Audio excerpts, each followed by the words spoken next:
kadi ko tooli kala inde mum e yettore mum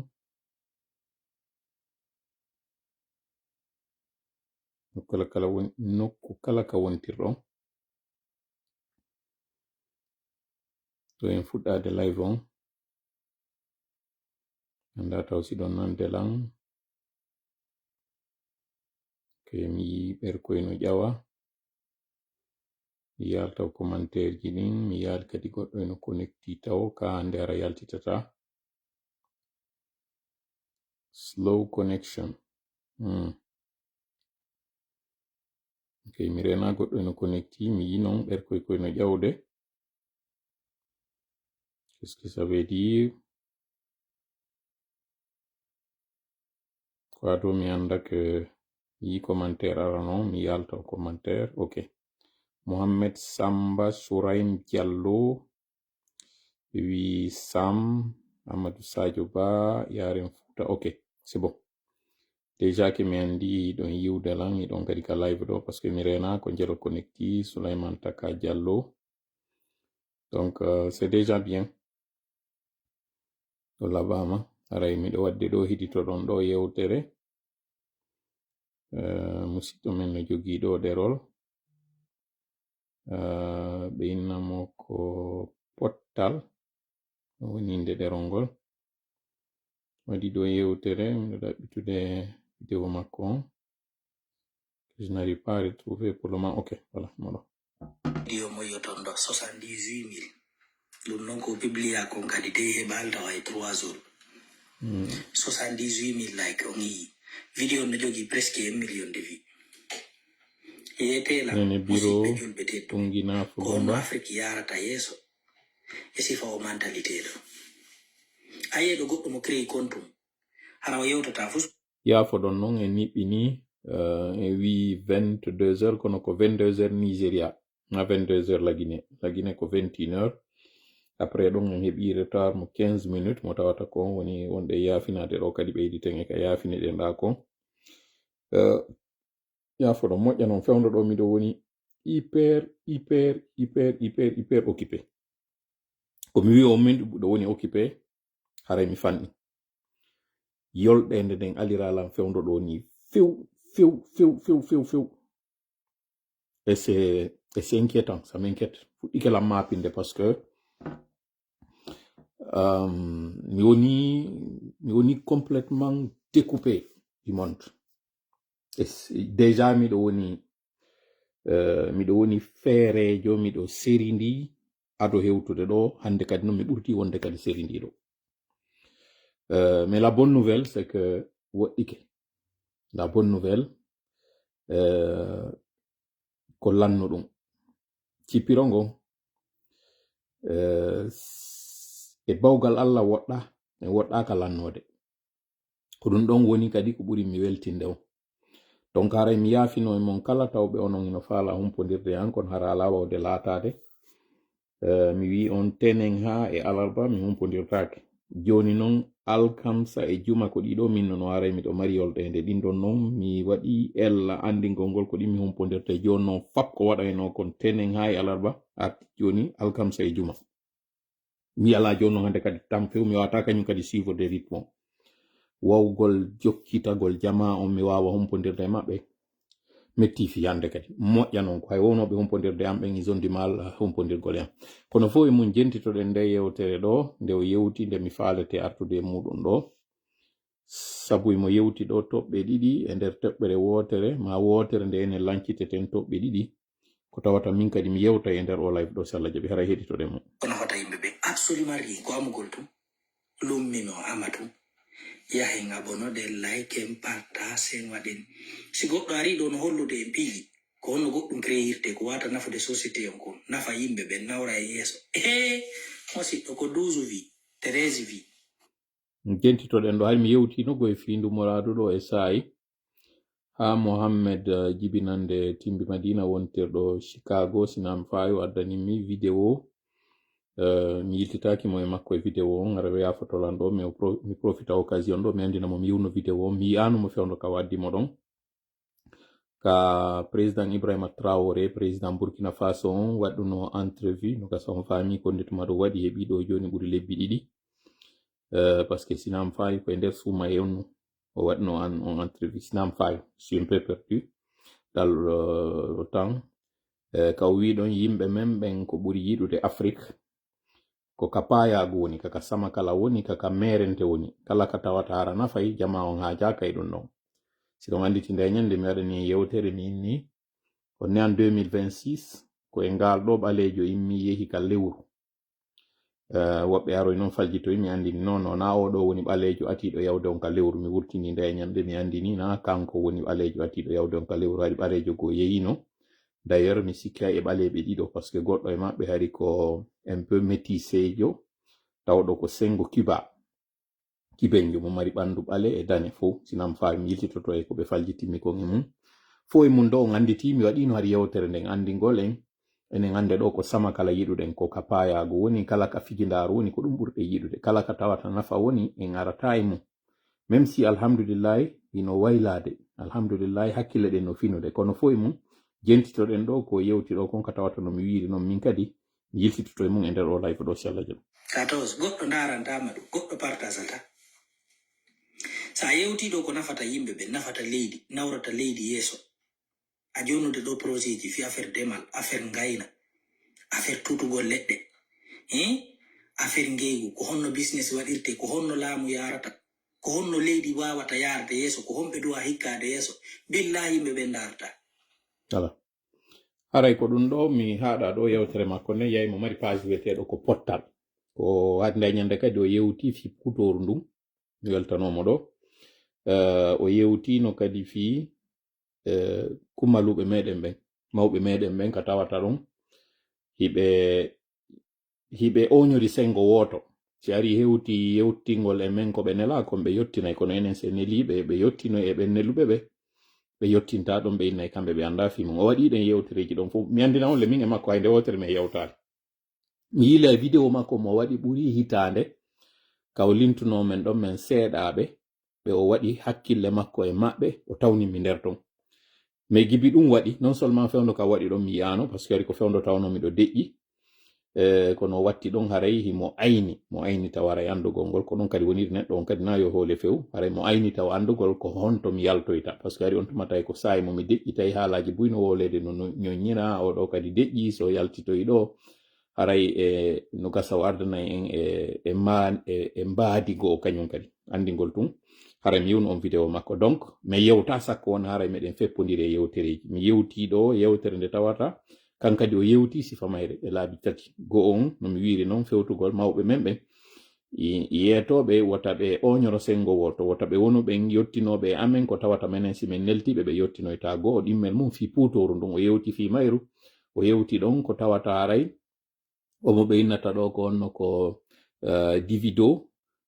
o ari lagine pardon davido o ari lagine o ɓorni ndun puutoru mi hari tawi mi yewtimi kadi fi mum tayle men feppodira few e koko waɗi ɗo yewtere mi sikki ko balɗe tati ma balɗe ɗiɗi o waɗi gibi nde ɗo yewtere makko o waɗi nde ka o andini ɗon si goɗɗo eno waɗan nden ɗo yewtere nde tawata ko nafata yimɓe darata ɓe hattinta fi mum kono si tawi ko ka payago woni mum ɓe hittinay mi andintinayi noon ari mi yewtino ɗum ɗo minni ayiyay ɗo ɗeri ɗi tawata ko yimɓe woni arde weeɓita ɓandu mum e mum wano jiwɓe ɓen ɓe ara ɓe yaltina ɓalli maɓɓe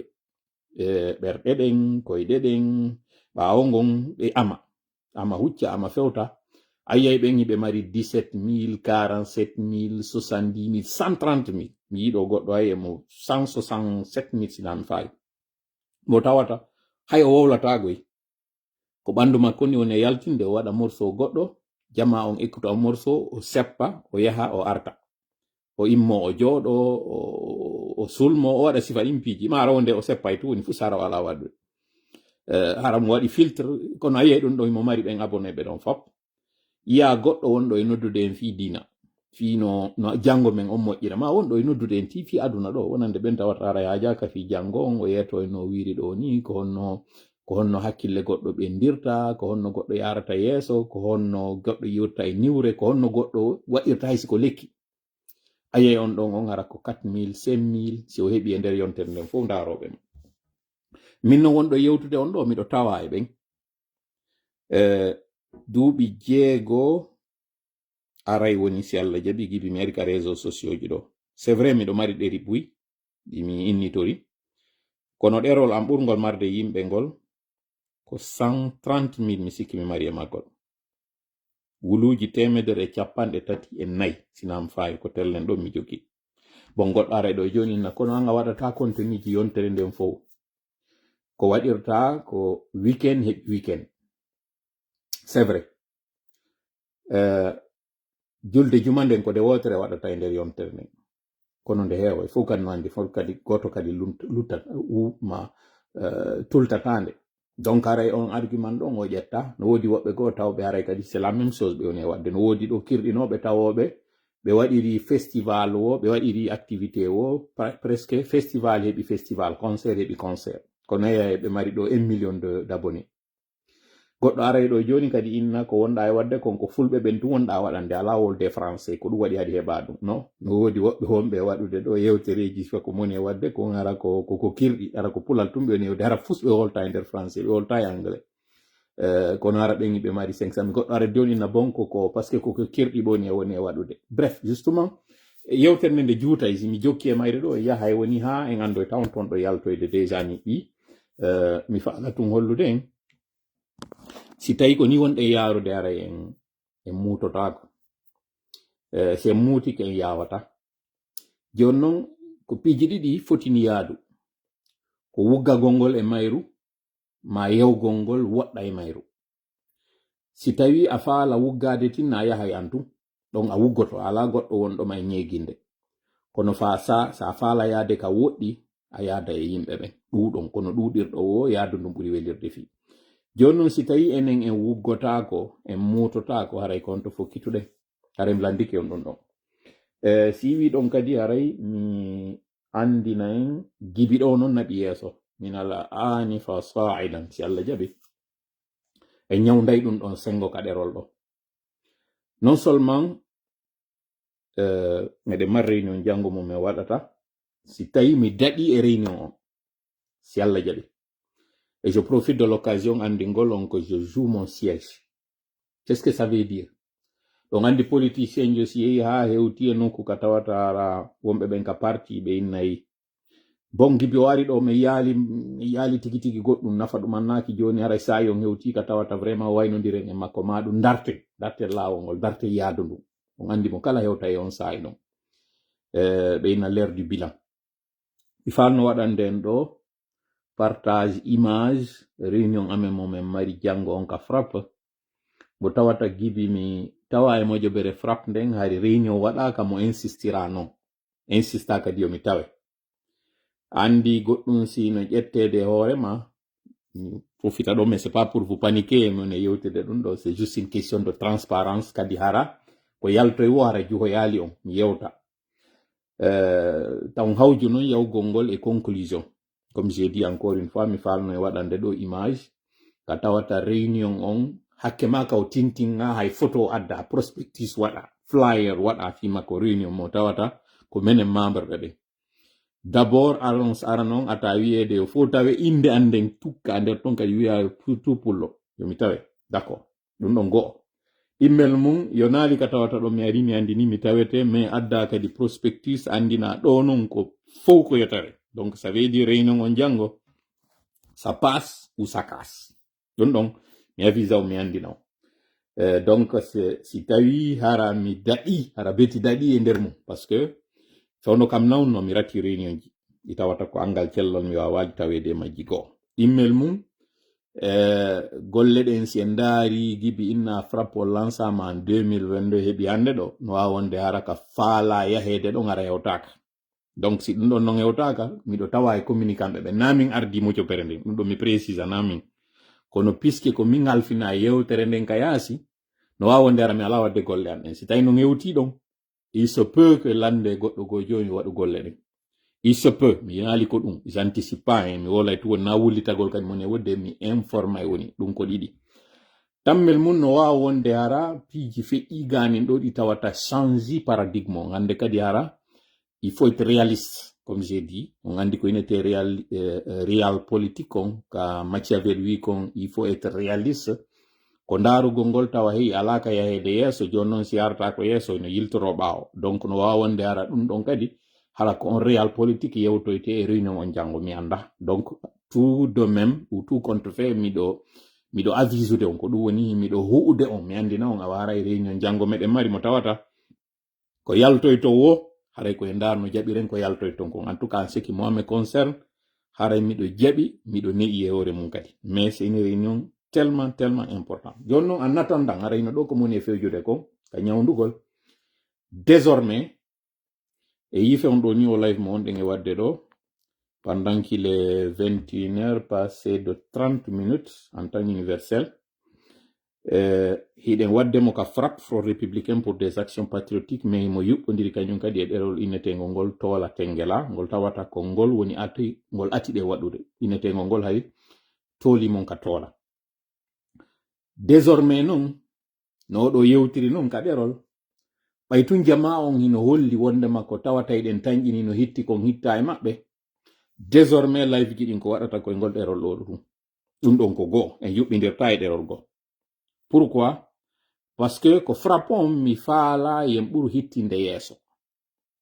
peut-être aray mi waɗa woni golle anɗen à la dernière minute kam mi tañƴini ɗo aray je joue gros peut-être mi fuɗɗo onon finude mais c'est pas ça c'est juste une coïncidence parce que fewno kam mi heɗoto nde yewtere makko ɗo hari déjà o idée ɗo a été déjà mûri par certains d'entre nous e nder groupe o ensuite en waɗa e hande kadi tawa no peuvent suivre que ceux qui sont abonnés miɗo andigo yewtere nden si mi waɗi nde ɗo no wodi taƴoɓe partage e plateforme ji buy goɗɗo addanilan ɗo yewtere ande mi waɗi sur une plateforme inneteɗo afro mi sikki ko afro quelque chose o wiyete ka ko africa ka tawi à l'espace de quelques jours il y avait 1 million de vues e makko ko tawata min mi heɓata ɗum ɗo ka nder page ji donc ça peut être que parce que ko to yimɓe ɓe woni e ndaroyde hande kadi ɓe ala ndarde ɗo donc les dispositions que nous allons prendre wawi ndarude hande kadi yewtere nde wo commenta nde tawɗo ko abonné donc si tu n'es pas abonné tu ne vas pas suivre on va prendre ce risque en ƴettay o risque ɗon ko falnoɗen ko yewtere nden hewtu jama mbuy mais puisque il s'agit d'une question de communication c'est-à-dire cippiro ngo wonɗa e waɗude no mari deux communication an hiɗa yewtude kono an kadi hiɗa ndarude hiɗa ndarede en d'autres termes hollugol wondema ko wonɗe wadde kono hitti koyo taw hara si tawi hiɗa hollude goɗɗo bilan on tawa no wodi ka wiyamo hino ɗo menen frappon meɗe martel nombre d'abonnés seede jama no tawti ko mone wadde ko hino ɗo ko ɓinta ko pural seede harama ko luttudi si frappon jibi 2022 l'ensemble en 2026 4 ans après nous n'avons que 40 et quelques mille abonnés et page on il y a un problème il y a un véritable problème pourquoi ça veut dire ko on holli ko mi woni wadde kon hitta ɗum ɗon nayen suuɗidir on holli fi frappon hitta peut-être hara fi tola on no hitti peut-être no wawi wonde hara fi tola on no hitti peut-être ko tola woni yewde kon no hitti kono ça montre que frappon hitta sino page ji ɗin fapande ɗo tola tengela hakkil faamu e final ɗuma hon loring e oɗo ko ɗo ɓuri marde fewn ɗo ni le plus bas nombre des abonnés alors que ko ɗo ɓurno marde yimɓe ɓe ɓuri ɗum ɗon si min ni on terlen ɗo mi sunaki ma mi seytina hare mi feni ɗum ɗon ka fewdiɗen hande ɗo holli frappon hitta joni noon ko honɗum haɗi frappon hitta c'est pas là l'important parce que haala kanka wawa juutude ɗe wawi yarde nano e ñaamo adden ɗe wawi addude haalaji buyɗe wate yewde tout compte fait komin wawi koko minen woni e wadde ko na onon wonɗon miijorde non donc voilà pourquoi comme j'ai dit encore une fois première disposition ko hande ɗo wonata dernier ka tawata on va synchroniser yewtere nden ɗon e ton ko page goto hande kadi waɗata vidéo ji ɗin et ça c'est le frappe ko on mo wonɗen ɗo e mon frappe on hande mi waɗi pour qu'il soit dans les deux fi tawoɓe ɓen ko to wawi heɗitade ɓe nana pour la dernière fois hara ɓe inno yaali min ala yiide hande kadi vidéo ji ɗin ko ɗo ka frappe ɗo go ɗimmel mum commenti wo hande kadi on taw ɗon il est abonné ça veut dire a wawi arde ndarugol ɗo kono a wata commentude si a wawi yiide live o parce que tu n'es pas abonné. Ko wombe abonné ben wada ka paramétrage, si tu n'es pas abonné tu pourras pas commenter. Donc tu vas être un spectateur. Peut-être ça va avoir de 2. Troisièmement, kala ettuɗo contenu on ɗo hande kadi partagez mo ailleurs ara wi bye bye page ma on nani. En tout cas do en termes de monétisation tu auras des problèmes. Hari mi ƴettino kañum kadi sifa disposition nandirnoɗo ni e sa'i, mais toujours j'essaie d'être indulgent min nano ɗe gandi kono feƴƴinire message on kono yaajiri o ko ɗum ɓurata moƴƴude na mbuɗi arɗen ɗaɓɓugol ɗo na visibilité, mais hewti e niveau ka tawata ça commence maintenant à parler de l'autre côté. Adversaire ɓe men ɓe wonɗen piridude ɓen tuma ɓe waɗi réunion o ko ɓe wiyata on ko tola on n'a même pas de visibilité a yaali nde mo jobere makko a yaali ko nden ɗon yeyi ndara combien d'abonnés o jogui. Si ari hewti ɗon donc ça devient une guerre de communication et c'est pas fortuit, c'est pas à prendre à la légère. Yo taw comme j'ai dit encore une fois on arrête ɗo on va aller dans le vite atiɓe natude ɓen do ande dorénavant gibi ɗo naɓi yeeso on va prendre des dispositions sengo do hollugol ngol wonde makko wonɗe wadde kono hitti. C'est bien, j'apprécie miɗo weltani on moƴƴa onon tawɓe ɓen hiɗon soutenir go cippiro ngo wonɗe wadde hiɗon tawti ɗo, mais désormais mo amida e bunɗo yaɓay mo. Joni noon en hewti ka tawata menen buman amen on men acci hande kadi andude meɗen amidede puisque noon on ala men yaɓude menen joni mi watta yo yaɓude. ɗum ko go'o ka fuɗɗode live meɗen on. ɗimmel mum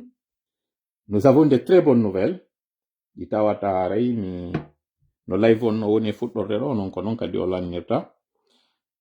Kami waɗi yewtere hande nde ñande ɗo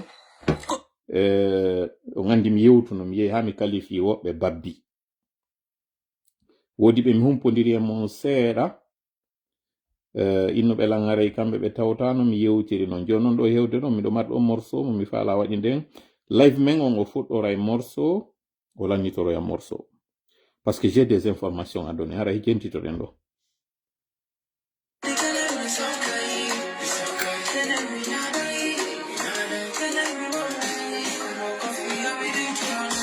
Kenen mi sonkay kenen mi ñaaɗay kono ko fiyo mi ittumone. Yiɓuɗo ɗum ɗon ko Sayfon Balde wiyete. Jentitoɗen kadi.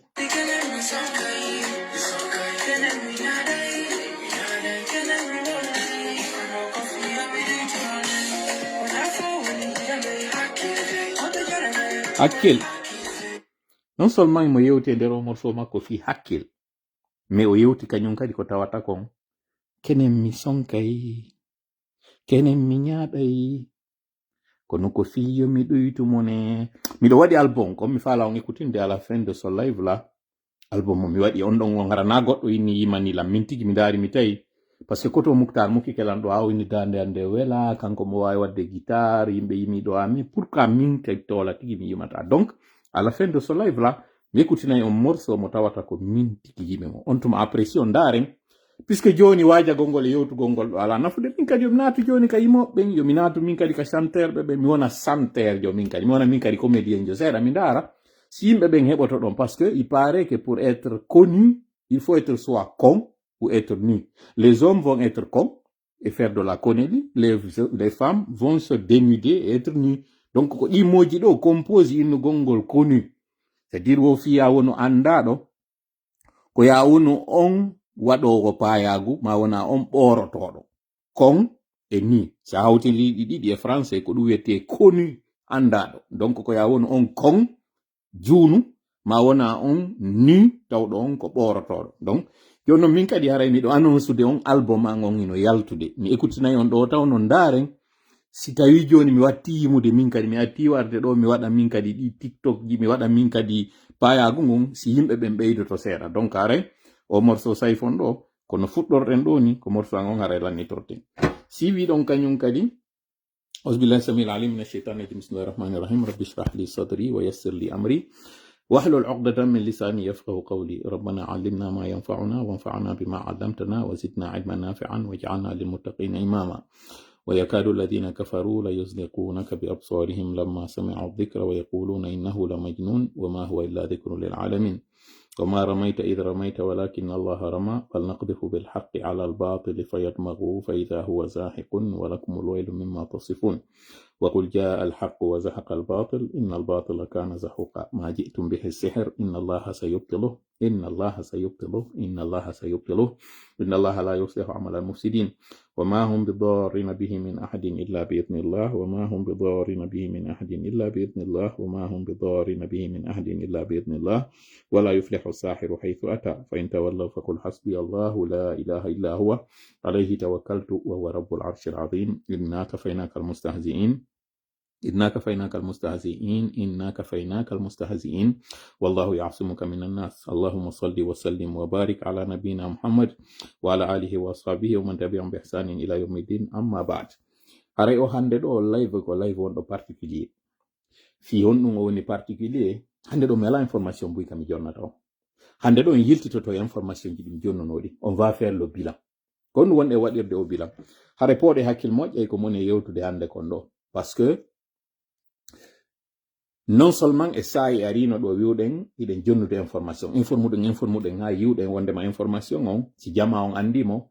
o ala battinde ko tawata konɓe andi par ce que ko ɓe woni andirde ko fiwota ɓe wonuɓen tawɓe haray hiɓe kujinede goo ɗimmel mum kañum kadi wota ɓe wonuɓen wonɓe ngalɗude si ari hara ɓe kujintake ɓe ngalɗata kañum kadi tati e sakkitoron fiyoɓe ƴettunon feere ɗoyo ɗum arde jowaɓe ko ɗum ɗo wonno ɗen jonnirde information yewoyɗen ha wiyoɗen hande kadi ça sert à quoi en jonnu information parce que c'est jonni information o non seulement naafo woni e waɗude mais kañum kadi si hewtoyi ko ɓeyno a toola a heɓno gonga ko ɗum ɗo wonnoɗo amma ɗum ɗo kadi hewti joni wiwɗen en findina e hakkille ɗen joni on va donner moins d'information on va aller plus de la pratique ara waɗal théorie parce que woɓɓe inni a ko haala wi tun ko haala wi ala yide koni e battinde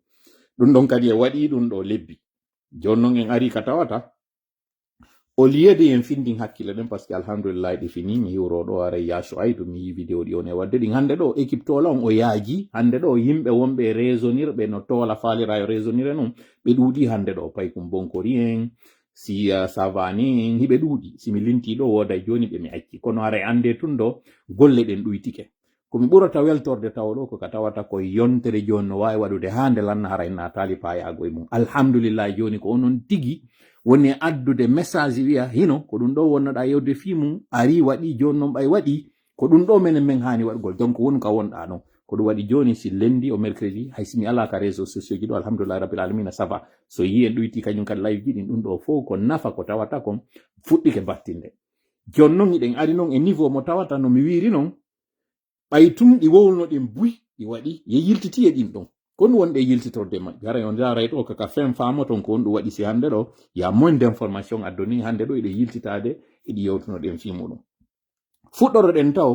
o poste mo mi waɗi ɗo par ce que ko ɗo wonata début on ko ɗo wonata fen live meɗen o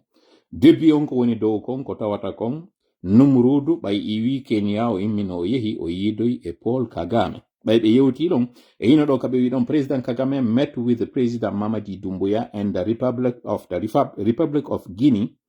o watti ɗon kañum kadi yimɓe ɗe tawata mbata prononce de moƴƴa vice president of Botswana and other private sector leaders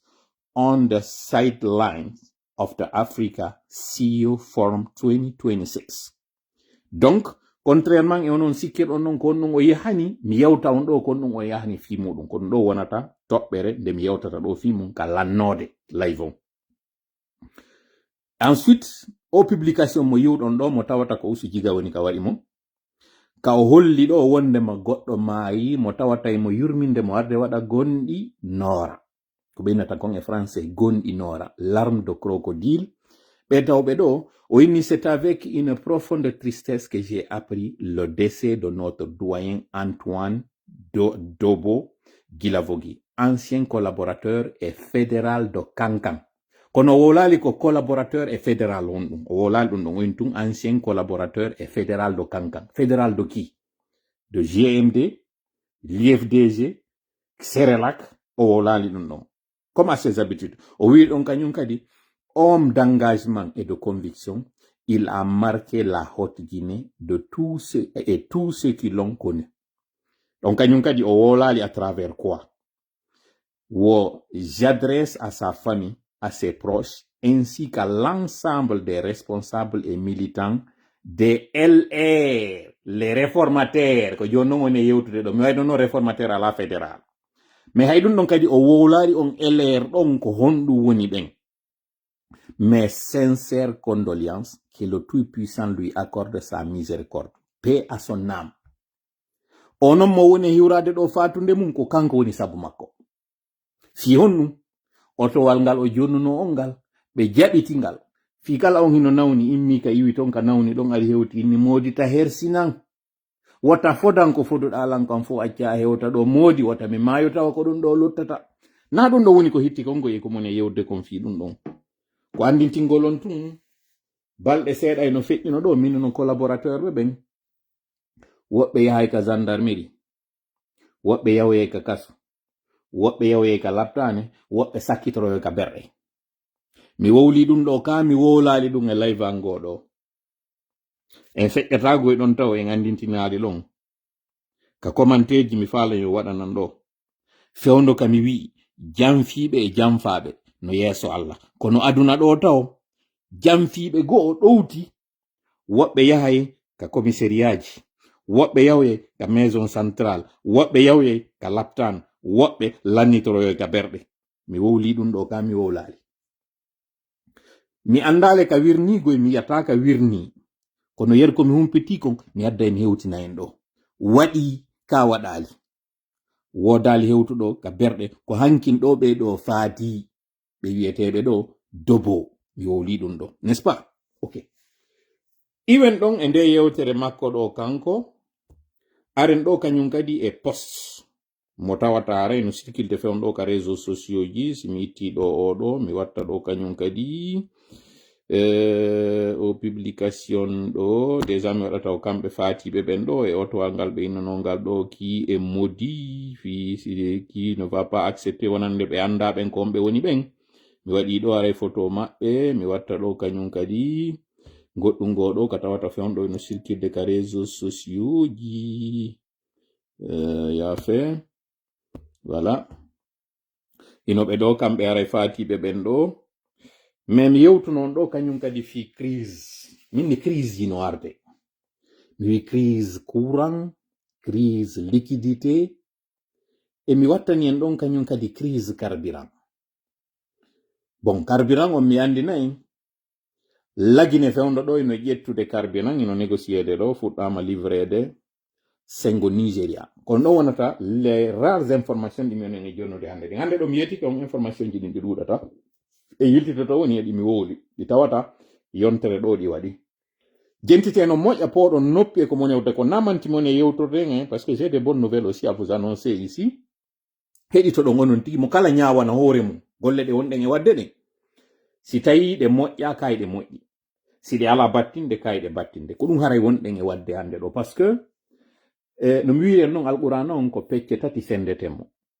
sen ceɗɗi en fecci pecce tati feccere ɓurde e janɗude nden ko wonde yewtude fii ko feƴƴi ko fewndi e ko woni arde nde andintina nde yewta tarikaji ko ɗum woɓɓe hay e tukkirta nde nanga wigol a modi ko asatiru awwalin ko histoire ji yimɓe feƴƴuɓe ko haala wi tun koko feƴƴi tun nde deftere woni e wolde mais scientifique ɓe ɓen fof ko ɓe d'accord wondema c'est le meilleur livre wasifa nde deftere ɗo heɓaki ko ɗum waɗi si Allah hay e teeɗi ɓen wonɓe e wiide nde yeɗɗa o inni awa joni addanelan hay siko sifa mayre addanelan feccere mayre o jonni ɓe sayiji ɗin fof yoɓe etto fi mayre no adira ɓe heɓali ɓe wawali few o inni yoɓe hawtodir yoɓe ardir goto goto ɓe wawali o inni yoɓe hawtidir ko mari kon fof ɓe wawali ndende woɓɓe woni e wiide ɗo noon asatirul awwalina ko fillande yimɓe feƴƴunoɓe donc ɗo kadi mi fillotoy mi heɓɓidira yewtere andengo e alqur'an on ɗum ɗon on don't get me wrong wota on wowlu komi wowla wota on faamu komi wi'a mi hollay en tu woni seede ko si goɗɗo no arde ɗo wi'a ko haala wi tun jokkuɗen yon anduna e an fuɗɗi wiyede ko haala tun jokka deftere ɓurde mawdude nden nde wiyama ko haala wi tu woni e mayre donc ko hombo woni min fiyo yewtere anden inne ɗo nde ala nafude fiyo wiye ɗo ko argol tun goɗɗo ko ɗum waddi e élément jamen frappe e enen onon hiɗo mari tan onon ko toola ara ton heɗagol fi introduction makko on ɗum o ƴetta e 30 minutes ɗum ɗo waɗay tu woni introduction o jooɗo wolna on haa niɗɗa bimbimo ɗo yaw haray ɗon soƴƴo konɗo yiwɗon e nafa onon kon ɗum wonɗon ƴettude yewtere toola fenowo mo tawata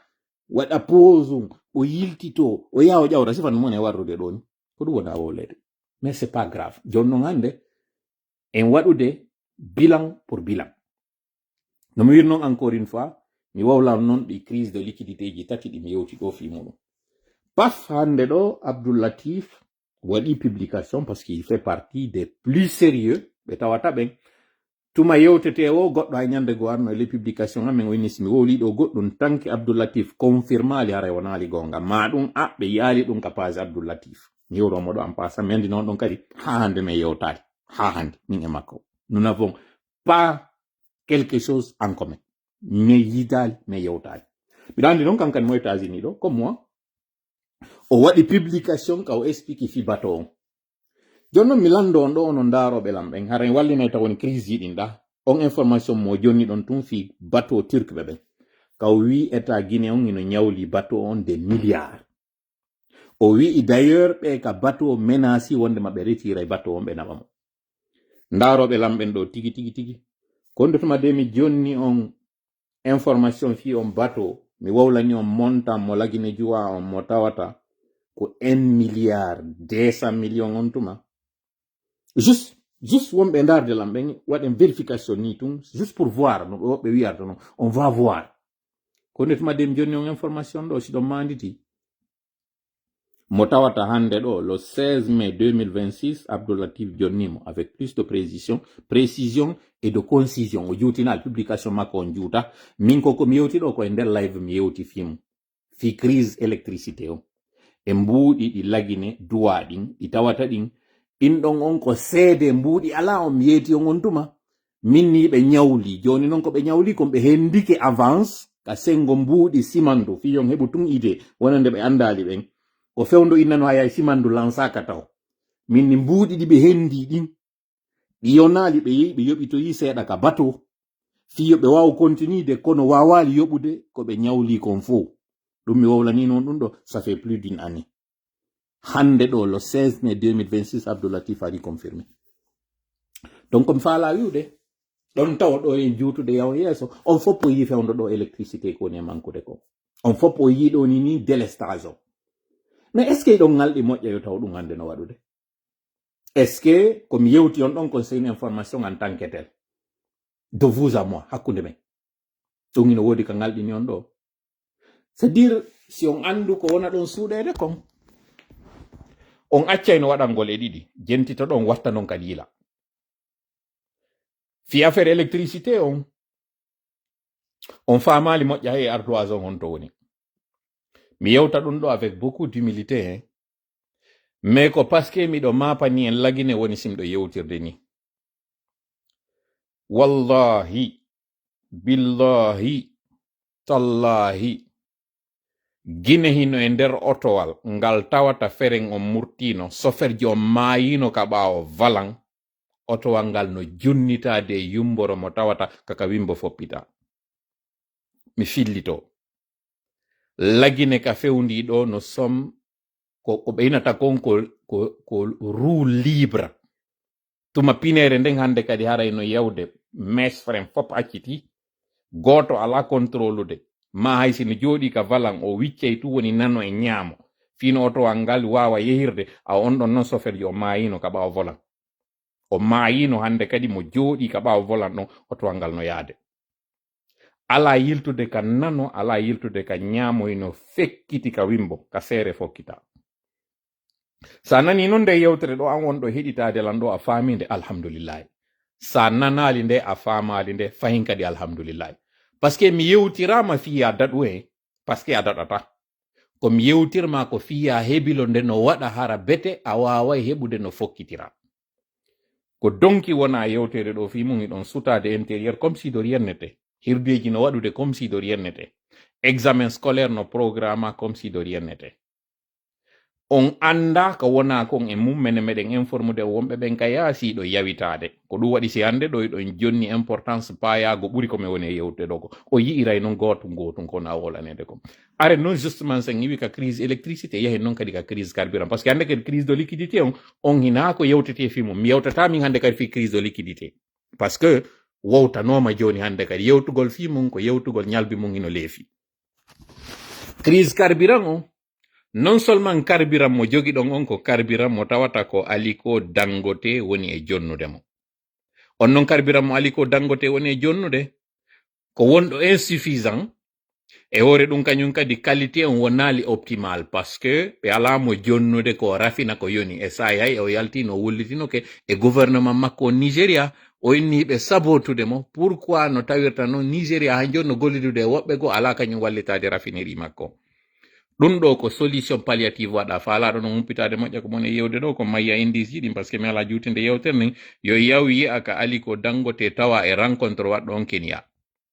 fama ɗon noon lien mo Aliko maridi on e gouvernement français on hande fewndo ɗo no woni e ndaarede ɗon ko honno wawirta heɓude no relancera par ce que ko waɗi kon fewndo Iran no profitude koye entreprise o tawno koye hankin koye alano kankoye kadi droit au chapitre haɗi ɓe alano accès kamɓe marché ji no ɓe wirta noon le malheur des uns fait le bonheur des autres mais attention on carburant mo wonɗon e wadde kawtoje moɗon ɗo o bonnayɗe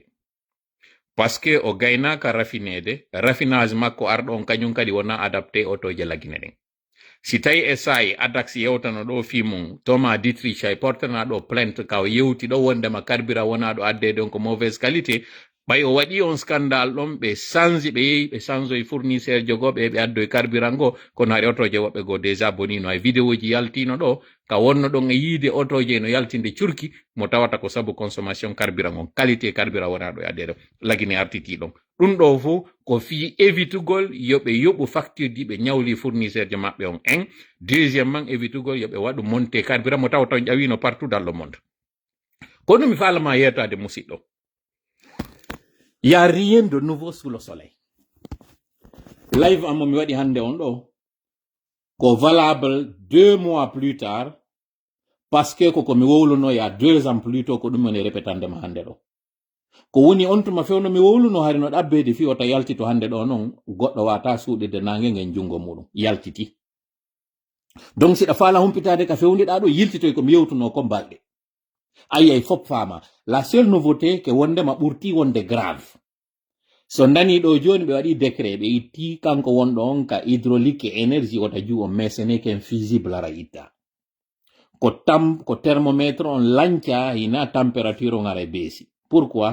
mbuuɗi ɗi ɓe duwaɗin fannimantiɗi yoɓa kan heɓata carburant de qualité fannimantiɓe ƴawnali prix carburant on en wawata heɓude commande meɗen on comme ça so doit mais puisque c'est des poltrons c'est des peureux hiɓe huuli fewtugo réalité on ɓe habbi ha l'école on pharmacie ɓe ƴawna hiɓe habbi ha yahon intérieur no gasa ɓe ƴawna carburant on mais ono yawɓe intérieur ɓe naɓore carburant de so naɓorali carburant on retrouve to intérieur pa non cash pa non kadi carburant kono non andi si hay e ngal julde ngol min nawata goɗɗo yaw juuloya ni ko wonɗon e yiide ɗon ko yiɓe wadde ɗo ni campagne ji ka komo kala yehi ɓoogo e mbuuɗi ka itti addi joni so nani ɗo joni kañum kadi ɓe repoussi échéance on faute d'argent faute de capitaux faute d'organisation wota juo ni pelerin ino fokkiti ɓen ko hoccoran ko fu no woni e yaarude ñawra taƴoraɗa tokkiraɗa ko ɗum ɓe waɗi commerçant ittinama ha leɗɗe heli ko wonɗo yiide leydi hande ɗo ni ko opérateur économique woni nde tourninde ko an e min wonɗo e jentitade on ɗo ko ene woni e tourninde menen ka diaspora yer mbuuɗi ɗi men fuutini yehi o fewn ɗo ko ɗi woni e tourninde leydi ndin onon ɓe tawɓe ɓen ko secteur tertiaire on ou même secteur quaternaire ka ko no wiyete service ji ɗi bien e service kono woni e tourninde leydi o yiɗo vidéo mumen partage ani on ɗo ka tawata live on heeɓi 43 minutes sukaɓe ɓen ka sengo wifi zone goɗɗo ka yewti haala ka tawata hankin sikka no goɗɗo sustano yewtude sifa ko pay kunnile immi yewti ɗum non o exprimiral bol makko o andini konko tawata ko mi wolani noon ɗum ɗo heɓino balɗe heɓino jonte kami inni Orange Guinée yehi waɗi pression ɓayɓe landama kamɓe kadi mbuuɗi ɓe inni mi wata heɓde ɗi mbuuɗi men jonna o joni noon ko waɗata on konkiranjo amen no ɗo tawɗon oɗo besini recette ji amen ɗin tanke on elminali o konkiranjo amen ɗo mi wata heɓde mbuuɗi men jonta kono ko tamɓe woni e ɗaɓɓude mi yetinoke on ɗo e sayi compagnie minieji ɗin kañum ƴawnino carburant maɓɓe o ɗon kadi o yi scandale fewdiɗo on toon ɗon no kadi on mi wolani noon fi ɗum ɗo ya une semaine ado hewtude ɗo Abdoulatif Fayin kañum kadi ari confirmi konko mi wowli ɗon fi on augmentation prix de carburant mo tawata on joni noon ko ɓe woni e waɗude koye ɓe hewɓe soda carburant on ka pompe ji au prix mo tawata on c'est aux alentours de 12 000 ɓe ka compagnie minière ji ya soodi taw ɗon donc une autre contrebande ɗum ɗo ko piiji ɗi mi wowluno ko ɗi wonɗo e artude mum joni noon kono woni nouveauté o hannde ka live meɗen ɗo na ka tawata ɗon ɗin ɗi mi wowli ɗon ɗum ɗi waɗi ma ka tawata aray hannde ɗo on foppo yiifi nawnare nde nawnare innande ɗo ko antavirus nde tawata mi yettinoke nawnare no arde est ce que noon ko nde nawnare mi wowli fimu je ne saurais vous dire kono mi wolan noon mini nawnare no arde nden nawnare nde tawata si nde ari nde hilfa e aduna on fof ka live on heɓi ɗo 45 minutes jentite ɗi 15 minutes ɗi moƴƴa ɗi moni arde ɗo e muɗum yewtama ɗo wondema lagine immike yehi kanko numurudu immike yehi o rencontre Kenya ka rencontre Kenya ton Emmanuel Macron ɓayi tawi wawatano mo wernoyde to ɓe immike ɓe ari ɓe fotti ɗon ɓe waɗa taw première apparition ɓe yaltida ɗon ɓe yiyede ɓe tiroda photo on andi wonɗo e lotade e ndiyam tawɗan ko ndiyam bifi ko piiji ɗiɗi on ti waɗata ko immo tun ara waɗa puyan ukko nder ton ko ɓuuɓi kon ɓuuɓa nde wotere jangol ngol tappa on tigi kono ara ɓandu ɗum fof memi hande kadi ara ndu wulata ko ɓuuɓi kon on tiwata ukkade nder ton puyan immo ara sooɗo sembo sulmo wuyɓo loota koppi ɗin lootoya keeci ɗin neɓata ƴetta juura ɓandu ɗum fof ko doy on tiwarrata seynerde noon e numurudu ko ɗum ɗon suɓi kanko Emmanuel Macron ko ɗum ɗon ɓe suɓi o wata affichodade makko wuppude wotere ko yo ar wona ɓe fottino kuko ka tawata min fottugoy onon fof o yi sikko yi min fottuɗo ni ka ɗo na France o ari na lagini min min ari min ar min fotti e nokkure ka tawata ko ari fotti ɓen fof ko min hoɓɓe ɗo min werna ɓe tirota o ndara réaction mon onon guinéen ɓe o ndara kañum kadi réaction opinion o ɓe tawɓe ɓen ino ñoññini wiiso tippoyi France ɗo heɓe habbimo heɓe habbodimo gurbu heɓe habbodimo goppo heɓe habbodimo bofoɗe o yiya kon ɗum wonata réaction mi waɗa ɗo noon pause mi andina en on rencontre yewtaɗo ɗon fi muɗum fottama ɗon promesse de milliards ji waɗi mi yi noon ka yimɓe critique ɗon inni France avec sa crise wawata heɓude ɗi mbuuɗi attention yayin amalgame wonaɗo e waɗede kon ɗum woni amalgame jillidirgol piiji mi anda ko en jelo woni e darde live on ɗo goyna ɗum ɗon kadi ɓuuri hettude no mi wiri on noon ɗi minitaji sappoji hedditiɗo ɗo mi faala yon heɗite ɗi moƴƴa ko secteur privé français on prometi investissement na état français on ɗum ɗon ko ma wawen famude ɗum ɗon moƴƴa wondema na gouvernement français on wi wallitoto entreprise ji ou pays ji africain ji ɗin ko secteur privé français on investisseur ɓe français ɓin wi no arde Afrique waɗa investissement yo non wait a minute attendez, il y a quelque chose qui cloche là. Président de leydi tawndimo laami secteur public et secteur privé ɗowta entrepreneur ɓe privé de son pays yoɓe ara ɓe yiida e pays ji de plusieurs pays ardiɓe laamiɓe plusieurs pays wataniila moƴƴa hen no moni on ajjirande soɓɓudu ɗum fi on wawi yiide ndu ko honto fokkitama ko honto fewnda ka yiwa ɗon ɗum ɗon iɗon andi ko mi faala ko yon andu ka fewnda ɗon e ka fokkita ɗon pullo Fuuta wi mo wi okkete tuuba ndaaru mba o wattima mo wi okkete dolokke ndaaru mo ɓorni on woɓɓe inni si defaali ñaami defata yeeya jon noon encore une fois no mi wiri non secteur privé wontirɗo on sengo France ɗowti président jo ardiɗo secteur public et privé yo ar o yiida gouvernement ji tawɗi ɗin ɗon non ko public on kanji ɗi woni e wiide ɗi ari inde muɗum premier problème deuxième problème on président jo ardiɗo ndi leydi ɗon na mbuuɗi leydi makko ndin woni e naɓude ko ɓen investisseur ɓe leydi makko ndi woni e yaade investisseur e leydi go mais pendant ce temps leydi makko ndi no mari tellement crise ko on secteur privé ɗon no tawi noon lagine kañum kadi hande ɗo état on woni en faillite ko on secteur privé woni e wallitade ko ɓen ɗon noon hande kadi France woni e surtude kaɓe hani wallitade ɗon leydi makko ndin ɓe yaaɓe walloya nokkugo en d'autres termes ko ñortugol kam mum yaha ñappoyaga goɗɗo donc honto woni probléme on na Afrique goy o heɓoyto probléme on ko agriculteur ɓe wonɓe ɓen France secteur métallurgie wonɗo France on secteur industrie automobile wonɗo France on, secteur téléphonie, name it, nodduɗi ɗi fop ɗi annduɗa ɗi wonɗi France on tawɗi ɗin. Hande kadi ɓe finançoyde pays ji wonɗi à l'étranger.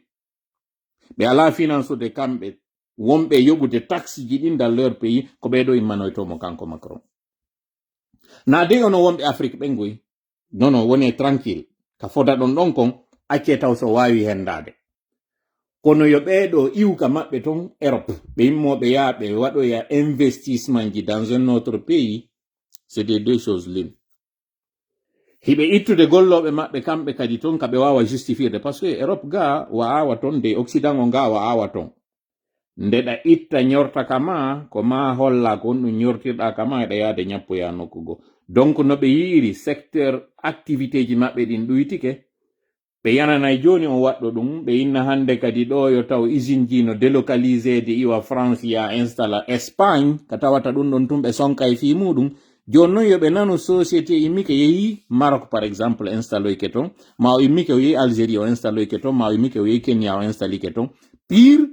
on immike o yeehi joni noon o installoyke lagine ka tawata kamɓe ko onno ɓe gagnata ko onno ɓe heɓata ɗum ɗon. Donc wota mapping on nde yewtere nde waɗi ɗum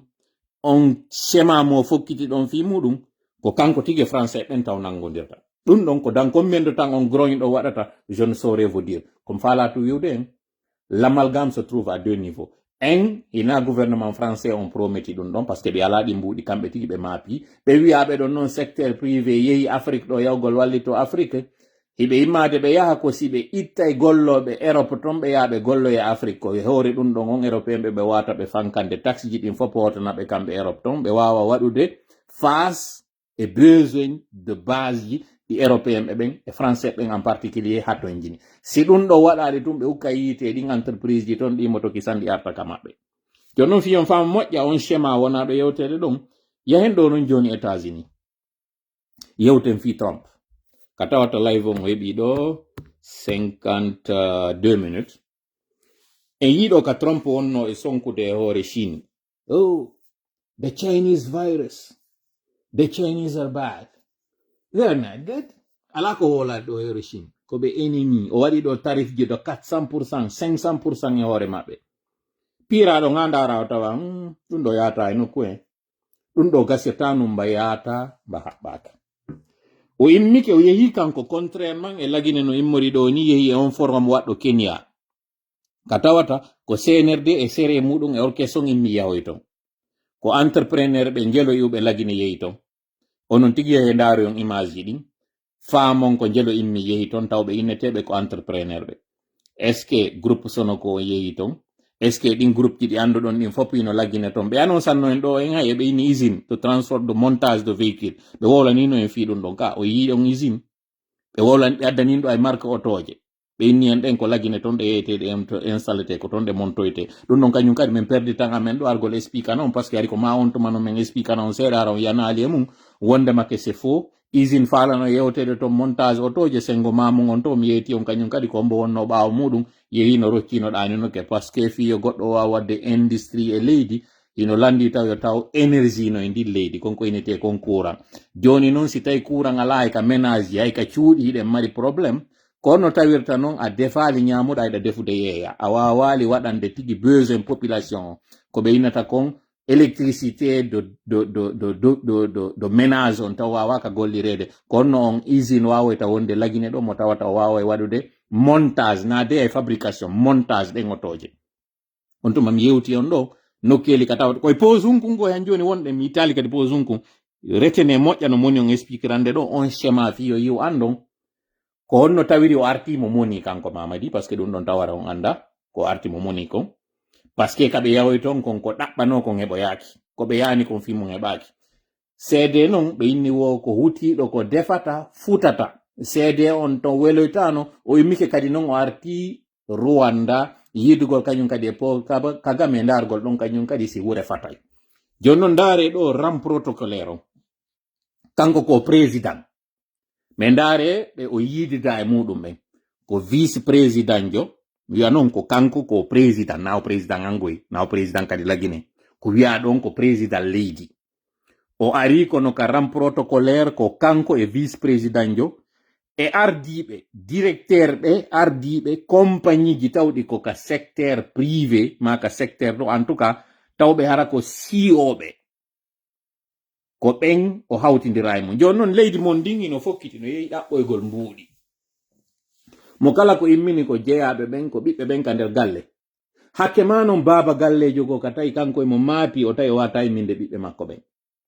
puisque ko ma o holla waɗa communication o faminamo gollude ko kanko tagi immi yehi par ce que o hoolaki luttuɓɓen o wata kañum kadi luttuɓɓe yaha nanoya konko na yetede ɗon koye taw ko kanko tigi yata nana ɗum ɗon aw so nanali moƴƴa mimi ara mi yeeto on ɗo ko tawata kon hara hiɗon suuɗa o yehiɗon kañum kadi ko heɓoyiɗon kon kañum kadi koko ɓeeɓi ko yehi o heɓoyiɗon ko d'ailleurs taw ko condition ji o ɓuura posanoyde ɓe yaltinanoya on ɗo non goy ko innete ka sengo domaine minier start-up ji wonaɗi e foɗɗoyede sengo ka raffinerie ji ka sengo ka kange ni e ni en tout cas hande kadi ko coopération sud sud ɓe yaltinanta mbuuɗi ɗi o yehi ɗin inna ɗo ɓe yoɓay ka sengo justice ɓe yoɓay global almina corporation mi itta noon ɗon pose mi nata kadi e pose ngo mi yeti noon ɗo min on Yero Balde yo andu o wiide o retirike ka course kono yo andu no woodi ka tawata kamɓe ɓe hunnali kono no woodi kan kadi ka hunnali so wattanela o yahay koy ka jalbundu mi wowlino ɗum ɗon live feƴƴuno ɗon asewe yontere hande ɗo kako ala yontere hande mi waɗno nde yewtere paf o nani koy o faami ko mone wolde kon o andi o yiiɗo kamɓe frondege on wi artiti kañum kadi ka course mi wowlirago e fi windugol ngol ko sérieux ɓe woni e waɗude ma ɗum probléme réglike ko hollugol on tunde no toolara yewta on ɗo goɗɗum mi arata mi wowla ɗo ni par ce que miɗo ɗaɓɓude nombre de vie mi ala arde wowla ɗo par ce que yiɗon wulɗa mi faala yittude wula mi ala kadi arde yewta on ɗo par ce que mi faala to yewtude kala ko mi ari ɗo peut être mi ala arde mi yewta on ɗo ko raɓɓiɗi mi ala yewtude on ɗo ko tawata no weli faamude kono ko yewtere mbatumi woni addude mi yewta on ɗo koko eɓɓante ko marɗo noon hakkil wawata siivude mandi to kañum kadi ko mowol kon par ce que mi wolay ɗo hande goɗɗum wona hitande no gasa si waɗa mami yalta na waɗa on yaltita par ce que aray waɗino ko woni neɓanayi on seeɗa si wawo yide tout ça pourquoi sen continue ka pose un ɗon sen inni e lintu joni ɗimi wowli ɗin fop ganin ɗo ɗi tawata mi wi on ɗum ɗo e ɗum ɗo e ɗum ɗo e ɗum ɗo e ɗum ɗo waɗay ko jelo haray fewndi ɗon ɗo e muɗum crise ji ɗimi wowli ɗin fop que ce soit sur le plan politique plan économique et plan social ko heddi noon ko crise goto sengo ka jangoɓe e jannoɓe l'école ɓe on ɗon noon seynirde no mawdemo goy mi andina on noon ko huluɗo woni ka woni e sattinde hande yitere ɗo mi fewtan onon enseignant ɓe ɓen e transporteur ɓe ɓen e yi image ji ɗin low pour nde ndiyam ɗam fuɗɗike saƴude ɗo latte ɗen no woni e waɗirde poto potoyi onon chauffeur ɓe ɓen son immaki fewndo ɗo landiti ɗon haqqeji moɗon ni carburant sattinteɗo on ɗo si l'école fermi ko onon yoɓatamo joni noon konto ittoton ɗin mbuuɗi e hoore leydi ni ka tawata ndi darike ɗo eɗo ñawli otoje poto poto wi laawol ngol non fuɗɗo ɗon otoje mon fuɗɗo irade iɗon anditi rowani cankun jabere ɗo ko wonno ɗon e tampude ɗo noon hewtoyal tawa e cankun jabere goy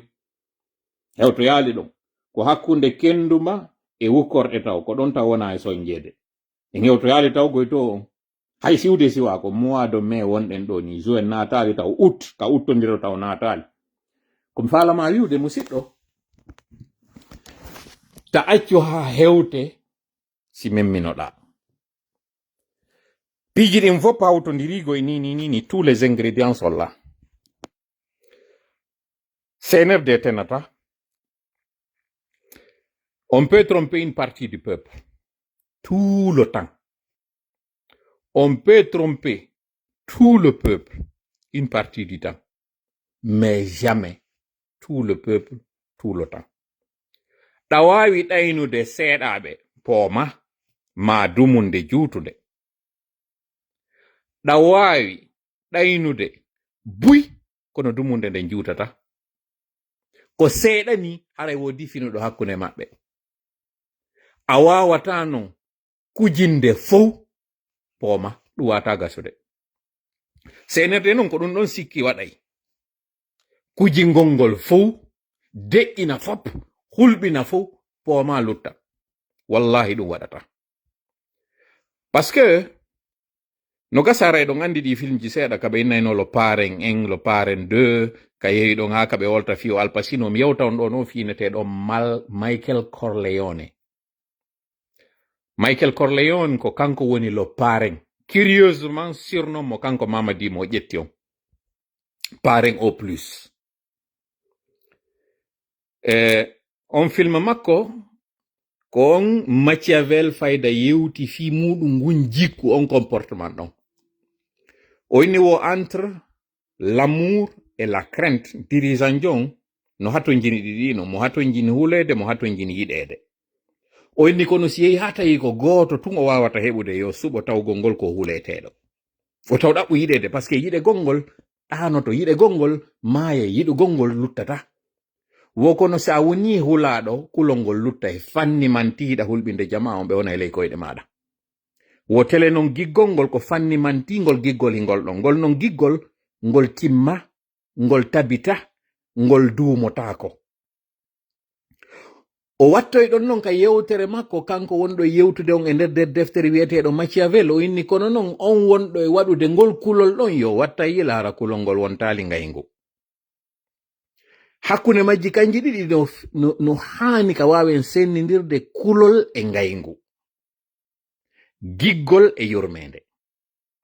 Giggol ngol e yurmede nden hino yuɓɓodiri nokkugo. Kono yiɗa goɗɗo ha e sa iwa kono yurmede si woni lutta e ndelle kadi ko wotere woodi hakkunde nene e ɓiɗɗo hakkunde Allah e ɓe o tagi ɓen. Sen itti Allah on e nder murandu en ari équation men ene on hakkundeji meɗen ko nene tum marani ɓiɗɗo muɗum giggol e yurmede tawgol ngol ɗiɗo ɗiɗi non hiɗi selli ko lutti kon fab ko maquillage wona ko lutti kon fof ko ɗaynidiro ko romantisme parce que ko tawata ko ɓandu ndum mi faala ma ko hunde nden woni ko mi faala kon woni nden ala wonku matérialisme ou physique ko ɗiɗo ɗiɗi woni e giggol ma sabu kulol ngol mi mari ngol hunde kaari wata fuuto ma hunde kaari wata yanuyan minna miɗo yiɗi. Jon non arti en ko minni kon ɗon hakkunde kulol ngol e ngaygu ngu ngol kulol singol tiiɗi ko pullo fiuta wiyata kon sa jokki huluɗo ko suusuɗo nangoyta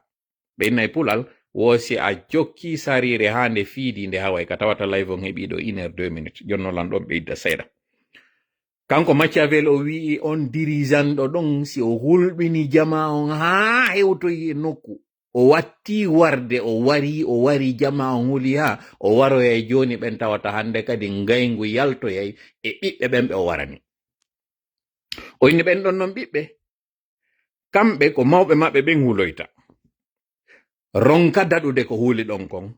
maaya kamɓe ɓiɓɓe yuɓɓe ɓen non baaba maɓɓe ma nene maɓɓe ma koto maɓɓe ma jaaja maɓɓe mawɓe maɓɓe ɓen hulono kono daɗano kamɓe non ɓe wona taw ka ɓernde maɓɓe ɓe heɓa ngun ngaygu on waroɗo mawɗo maɓɓe on ɓe heɓa ngun ngaygu jaggu e doole ko ɓe waɗa kon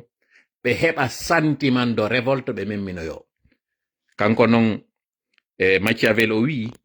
on non dirigeant jo suɓiɗo on hoorejo suɓiɗo tawgol ngol ko yo hule o suɓaki yiɗede nden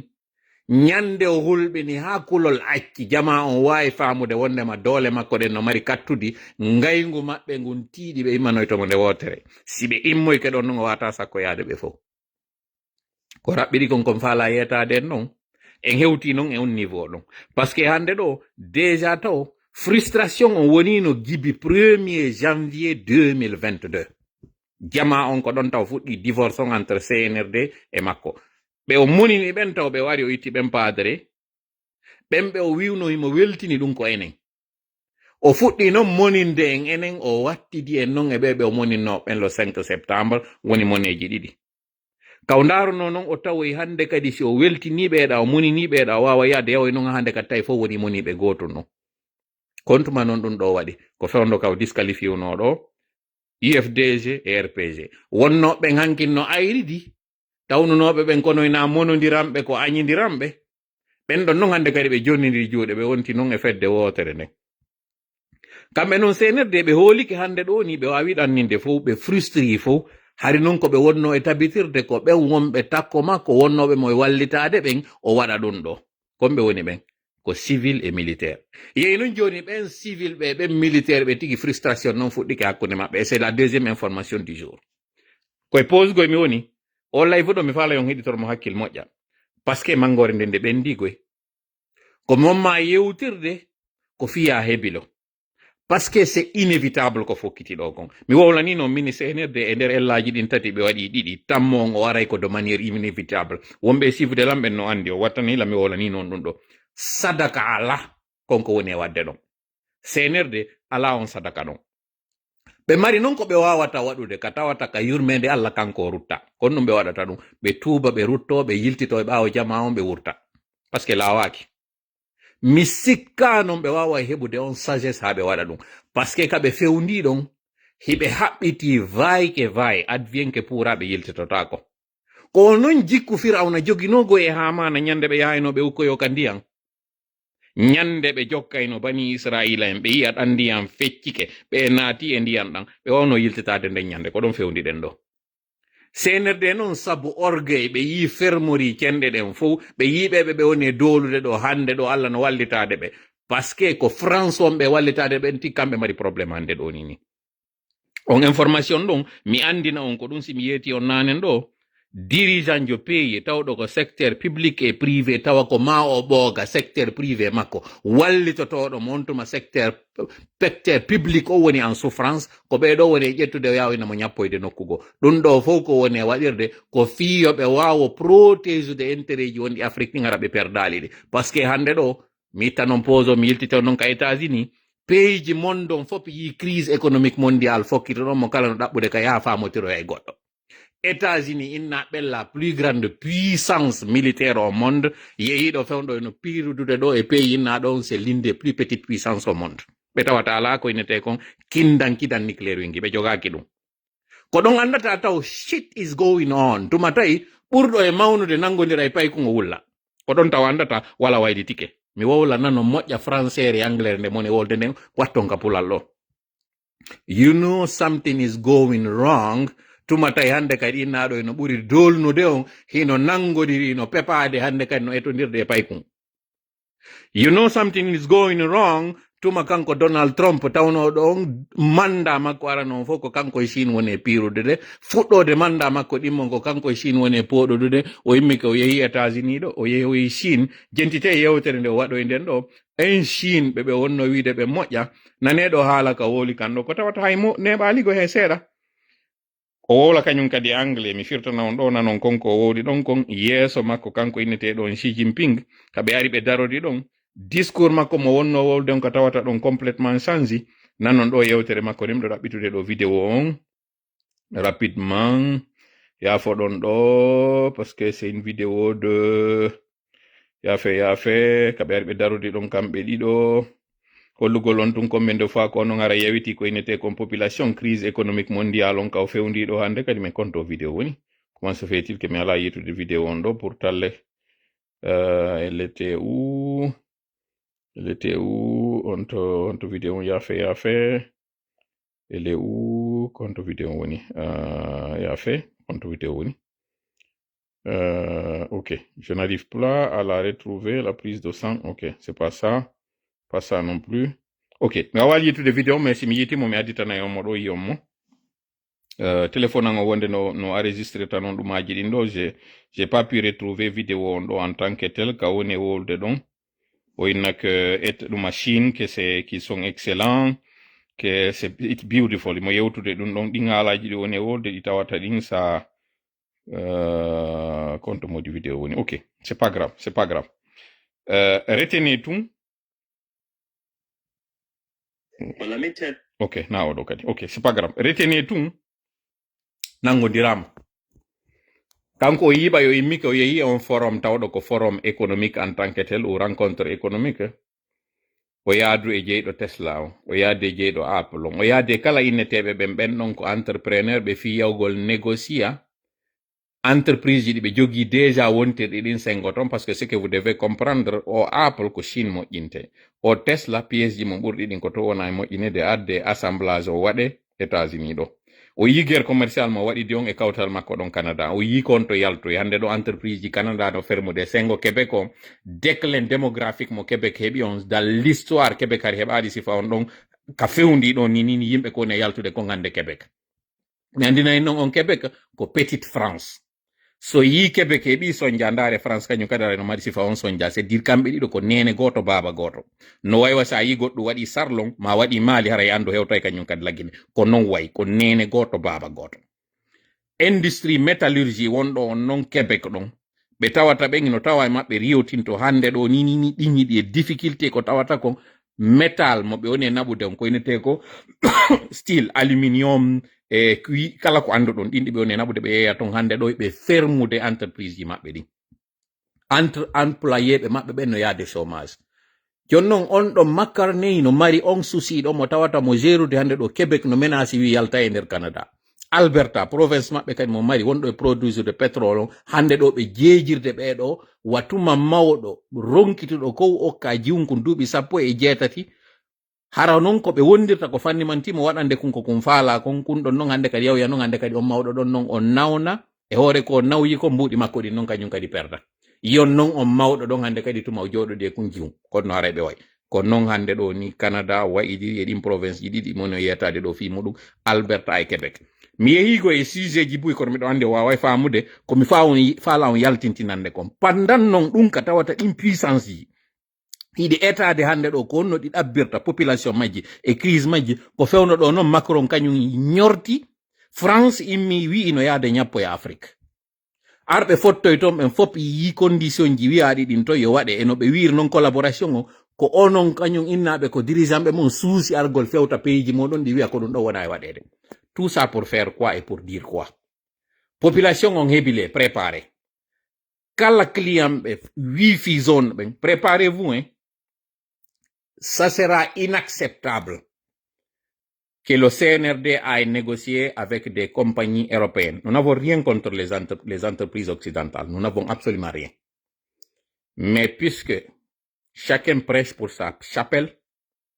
nous ne pouvons pas comprendre que la malgouvernance soit payée par les populations lambda. En Occident, les élections sont transparentes. C'est la voix du peuple qui est respectée.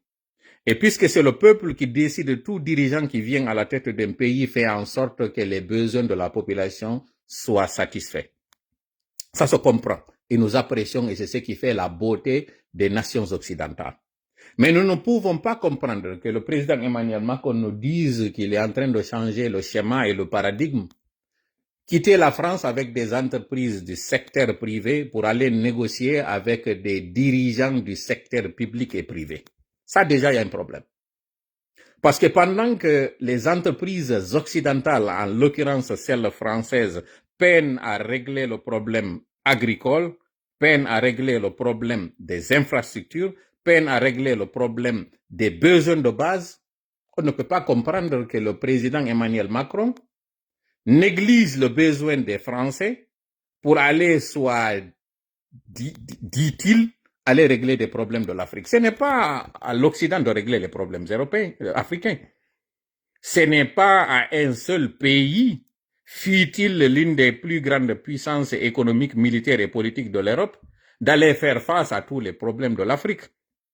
C'est ce qui fait qu'aujourd'hui, il y a cette montée de l'extrême droite. Parce que les Européens et les Français en particulier estiment que leurs préoccupations ne sont pas prises en compte. Et ça, c'est à la fois une fuite en avant, mais c'est en même temps aussi un risque énorme que le président Macron est en train de prendre. On comprend. C'est une façon d'aller draguer la belle Afrique. C'est une façon d'aller draguer cette belle femme que tout le monde devait courtiser. C'est une façon d'aller se positionner par rapport à ce gâteau que tout le monde veut partager. Mais vous êtes en train d'aller négocier avec des dirigeants qui ne sont pas l'émanation du peuple et vous pensez pouvoir prospérer avec ça? De la même façon que votre préoccupation, ce sont vos mandants, ce sont vos militants, ce sont les votants, ce sont les citoyens qui sont allés vous choisir. Figurez-vous que l'Afrique aussi n'est pas en marge de ça. C'est pas parce que quelques dirigeants ont décidé d'aller trafiquer des élections pour venir parler au nom du peuple, dont ils ne sont pas justement les représentants légaux, que vous allez estimer que l'investissement que vous êtes en train de faire va être un investissement garanti. L'exemple du Sénégal est là. Les difficultés qu'ont eu les entreprises sénégalaises les entreprises françaises au Sénégal, à Dakar en particulier, devaient vous servir de leçon. Vous êtes allé jusqu'à même collaborer avec ceux-là que vous étiez en train de critiquer il y a quelque temps. Tout simplement pour que des entreprises comme Auchan puissent être épargnées des casses.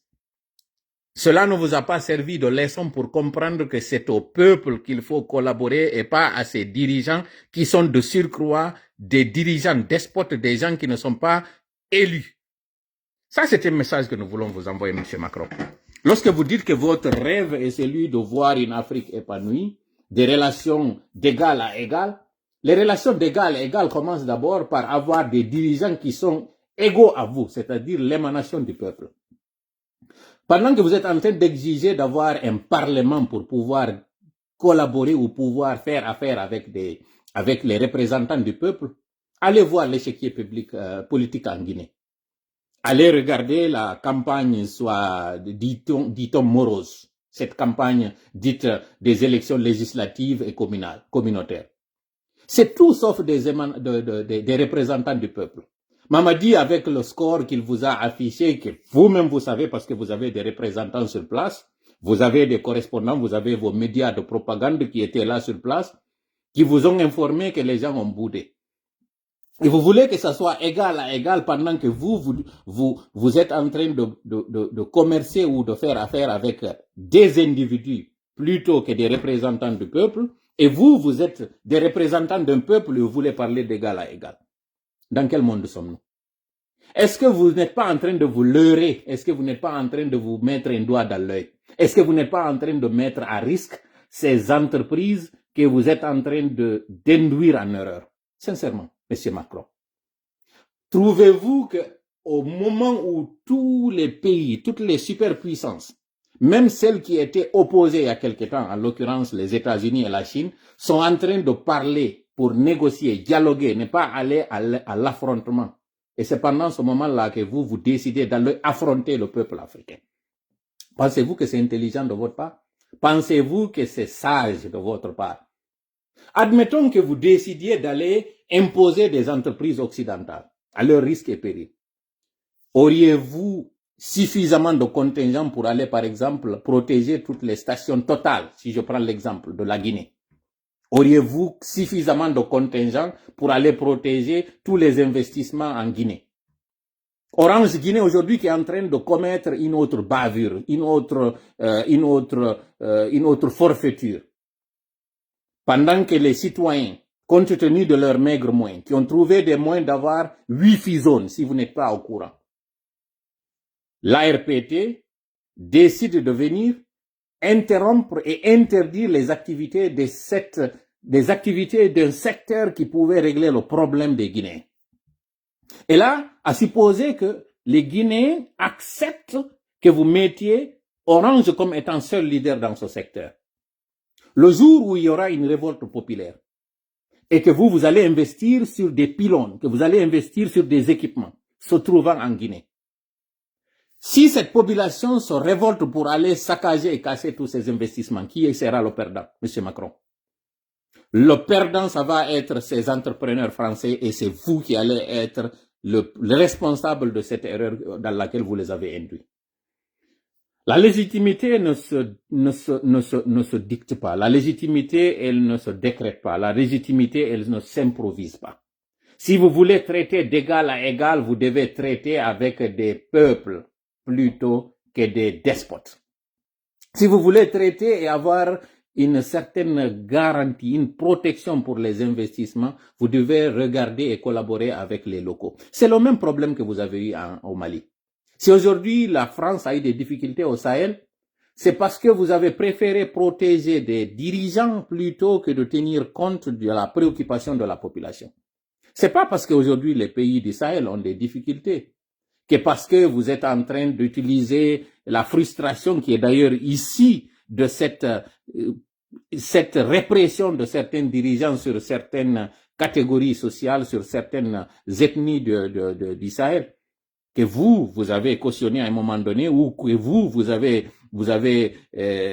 à un moment donné participé à faire germer. Revenons à la Guinée. Monsieur Macron,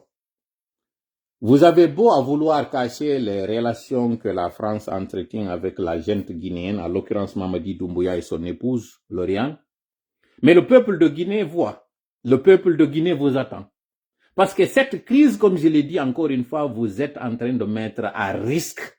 ces investissements. Parce que le peuple de Guinée n'a pas choisi Mamadi Doumbouya. Même autour de Mamadi Doumbouya, son entourage même sait qu'il n'est pas du tout aimé.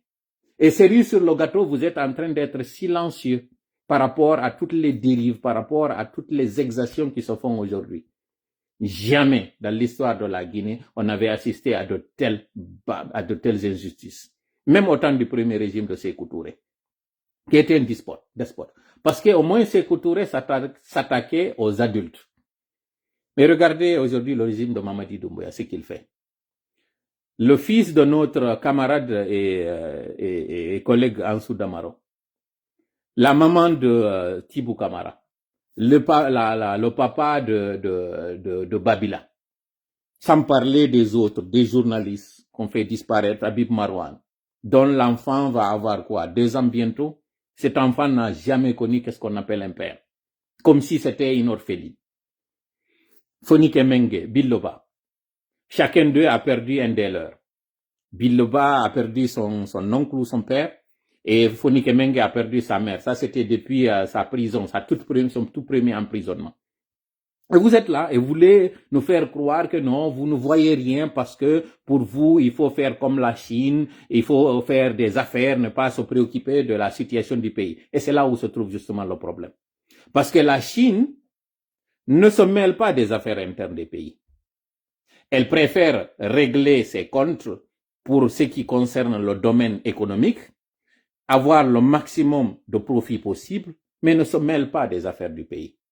Est-ce qu'il y a ce pays aujourd'hui où on dit que c'est la Chine qui a dicté la façon où le président qui va être choisi dans un pays? La Chine ne le fait pas. La Chine préfère envoyer des entreprises qui sont gourmandes, comme vous avez dit, qui sont assoiffées du gain, mais pas des entreprises qui sont assoiffées en même temps du profil, mais aussi de la politique. Mais la France, c'est pas ce qu'elle fait. La France cautionne des coups d'État. La France soutient des gens issus de coups d'État, comme vous l'avez fait au niveau du Tchad. Mais ce que vous êtes en train de faire au Gabon et en Guinée. Sauf que, comme j'ai dit encore une fois, le peuple a atteint une limite. La crise que vous êtes en train d'essayer de résorber dans vos pays a aussi ses conséquences ou ses effets en Afrique. La Guinée n'est pas en marche. La crise guinéenne a atteint un summum, ce qui met à risque tout investissement que vous tenterez de faire en Guinée, à commencer par celui de miser sur Mamadi Doumbouya et sa bande. Le jour où ils quitteront, c'est ce qui entraînera que les gens tourneront dos à la France, comme le Rwanda l'a fait, comme d'autres pays. Malheureusement, vous êtes en train toujours d'être du mauvais côté de l'histoire.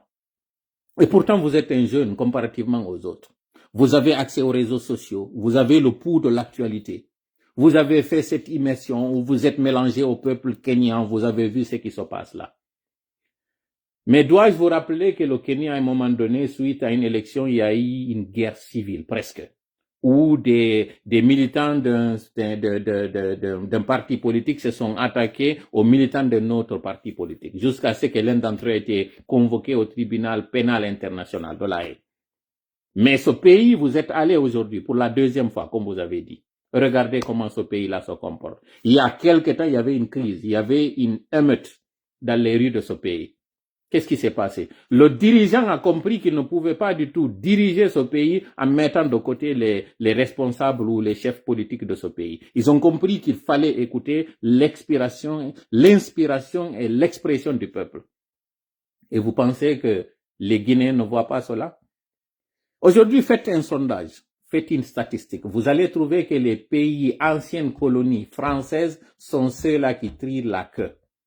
qui sont au pied du peloton. Pourquoi?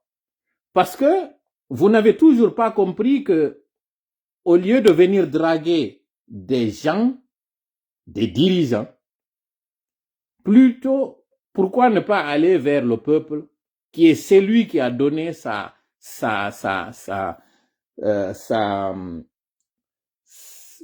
sa confiance, qui a donné sa souveraineté qu'il a léguée ou qu'il a cédée à des gens. Pourquoi? Pourquoi vous ne comprenez pas qu'aujourd'hui, avec les réseaux sociaux, le monde est devenu tellement un village planétaire que ce qui se passe dans les foyers français est la même réalité vécue dans les foyers africains, particulièrement guinéens. Et pire d'ailleurs, les gens sont plus consommateurs de ce qui se passe dans les algorithmes que vous, vos enfants, qui sont dans les écoles en Europe, en France particulièrement. Donc, il suffit tout simplement que les gens voient la direction du vent pour que tout le monde se mobilise. Le printemps arabe, les réseaux sociaux n'étaient pas si forts qu'ils sont aujourd'hui. Quand on a parlé de la génération Gen Z, vous avez vu ce qui s'est passé au Madagascar. Tout ceci ne devait pas vous alerter et comprendre que vous êtes sur une pente glissante et que vous êtes en train de miser sur le mauvais cheval toujours. La plus grande puissance militaire et économique aujourd'hui se fait étalonner par la plus grande vraie puissance économique, qui est la Chine. Veut pas, si vous avez décidé, les pays de l'OTAN, particulièrement ceux de la France ou l'OTAN, à l'exception des États-Unis, de prendre votre destin en main, pourquoi pas les pays africains aussi ne décideraient pas de prendre leur destin en main? Parce que tout part de l'Afrique et tout finit en Afrique. Les matières premières, c'est l'Afrique. Les produits finis, usagés, qui n'ont plus de vie en Occident, finissent aussi en Afrique. Voilà un secteur, voilà un marché qui est plus intéressant que tous les autres marchés. Parce que si les autres marchés, c'est pour avoir du neuf, et d'autres marchés pour avoir de l'usager, l'Afrique en elle seule est réunie les deux. Un marché où on a du neuf, qu'on achète et qu'on vend, un marché où on a de l'usager, qu'on achète et qu'on vend. Mieux, un marché où on a la matière première, celle-là qui constitue la sève de tout ce qui est économie. Et vous voulez aller essayer de nous dire que vous traitez d'égal à égal. Il n'y a pas d'égal à égal dans ces circonstances, M. Macron. D'égal à égal commence d'abord par respecter ce peuple. Et d'égal à égal suppose que vous laissez des entreprises aller vers d'autres entreprises. Égal à égal suppose que lorsque vous avez une crainte, vous avez peur des élections, que vous fassiez affaire avec ceux-là qui ont eu peur de la population, qui ont eu le respect pour le suffrage de la population. Pas avec des gens qui ont décidé de se maintenir, de gré ou de force, de fermer tout ce qui est liberté de l'expression, d'emprisonner. Ça ne marche pas, M. Macron. C'est pas de cette façon-là que vous êtes en train d'aider les investissements français. C'est pas de cette façon-là que vous êtes en train de redorer l'image de la France. Plutôt au contraire, c'est de cette façon-là que vous êtes en train d'exposer davantage la France. Et pour finir, avec tout le respect que nous vous devons, la France a eu des colonies. À un moment donné, ces colonies ont décidé de s'affranchir de la colonisation. Les années 60 ont été ces années dites d'indépendance. Après les indépendances, se fit le retour de cette France par ce qu'on appelle le néocolonialisme, l'impérialisme, où vous avez décidé de vous maintenir à travers ceux-là qui vous ont chassé hier, préférant faire affaire avec eux au détriment de ceux-là qui les ont portés au pouvoir. Ce fit la complicité entre ceux-là qui ont prétendu agir au nom du peuple et vous qui avez prétendu quitter parce que le peuple ne voulait plus de vous. Les années 70, ce fut des années où ce fut des coups d'État. Les années 80, vous avez installé ceux-là que vous voulez. Les années 90 vous ont rattrapé. 2000 est là. Le peuple est désormais réveillé. Mais si la colonisation que vous avez très mal digérée vous a coûté ce que ça vous a coûté, et vous voulez revenir par la petite porte, sachez que nous sommes à l'ère de la deuxième vague d'indépendance. Cette vague d'indépendance qui, à ses côtés, le cinquième pouvoir qui est celui de la technologie, ne va pas vous laisser. Parce que à la fois, si avant, vous étiez en train de faire des exactions en Afrique et que vos mandants ne savaient pas ce que vous faisiez réellement en Afrique, cette fois-ci, le peuple sait et voit tout ce que vous êtes en train de faire. C'est-à-dire que lorsque vous voulez aller faire affaire avec des despotes au détriment d'une population, non seulement cette population va inonder vos pays à travers des immigrants illégaux, vont surcharger vos systèmes sociaux, et finalement, ce sont vos populations qui vont se lever contre vous. Et les mêmes populations que vous avez aussi réprimées de l'autre côté vont se lever contre les leurs, et finalement, c'est tous les deux chefs qui n'ont pas écouté la voix du peuple qui vont partir ensemble. Mais pire, ça va être une débandade. Cette crise économique que dont le monde traverse actuellement a pourtant une solution. Cette solution, c'est quoi? Laissez chacun gérer son problème à sa façon. Occupez-vous des problèmes occidentaux, les problèmes de vos populations, laissez les populations africaines gérer leurs problèmes. Et que ce soit vraiment dans une relation gagnant-gagnant, dans une relation de respect, un respect mutuel. En d'autres termes, pour faire simple, laissez les Africains choisir leur chef.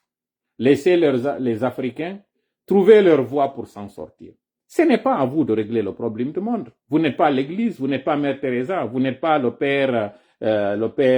comment s'appelle ce monsieur, vous n'êtes pas l'abbé Pierre.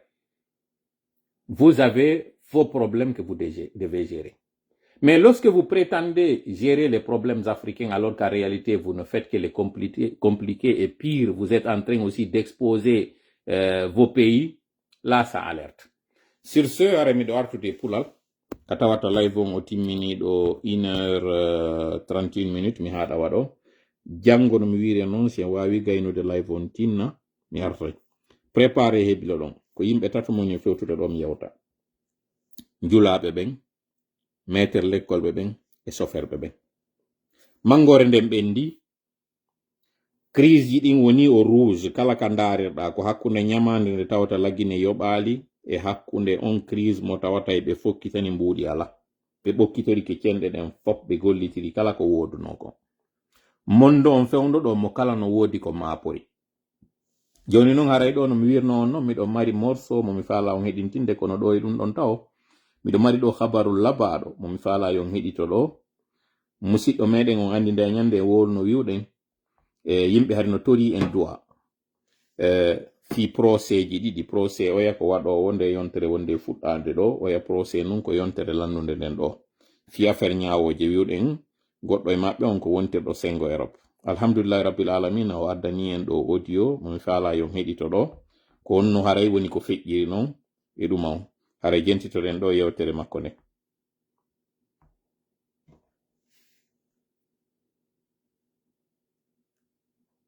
Pourquoi ala juude yafe mi redemara téléphone on ɗo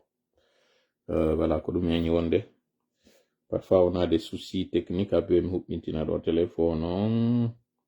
nanon hara yewtere makko nden ɗo mi anda ko jelo woni e ndarude morceau on mi heɗintinayi on ɗo joni kono haray heɗitoɗen ɗo yewtere makko nden nde waddani en ɗo ko honno haray feƴƴiri téléphone on o redemarude jango no mi wiri non no gasa mi wawa waɗanoyde live to min gayno réunion on si je suis encore là si tawi noon ara ɓe soppoyi kolli ɗin ton ma ara ɓe fitti on tigi ka ɗuma ton aray miɗo aroyde yetto on hande kadi aray kon wonta golle an ɗen mais heureusement mi yettike on ɗo joni on tigi fuɗɗike gimol ngol donc aray si carrière on marsali ka sengo yewtugol ngol ɗo soñdia on jemma yele no gasa carrière on marso ay ka sengo gimi donc aray préparé. Pourquoi ça ne joue pas? Il y a un problème là. Le numéro de Marie, téléphone, ça devrait normalement fonctionner. Ok, merci John Miloyade. Minato de quand échange d'eau. Peut-être que là, ça pourra jouer. Wait, ok, ici.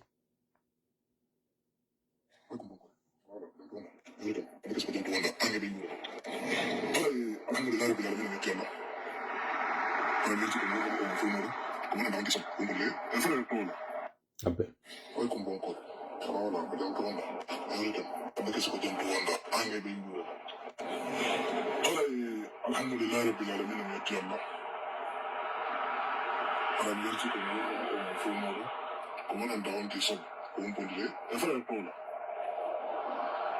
Yalla ko en ko faala den dande en ulle walla ulle en gonga jabina en gonga terken Allah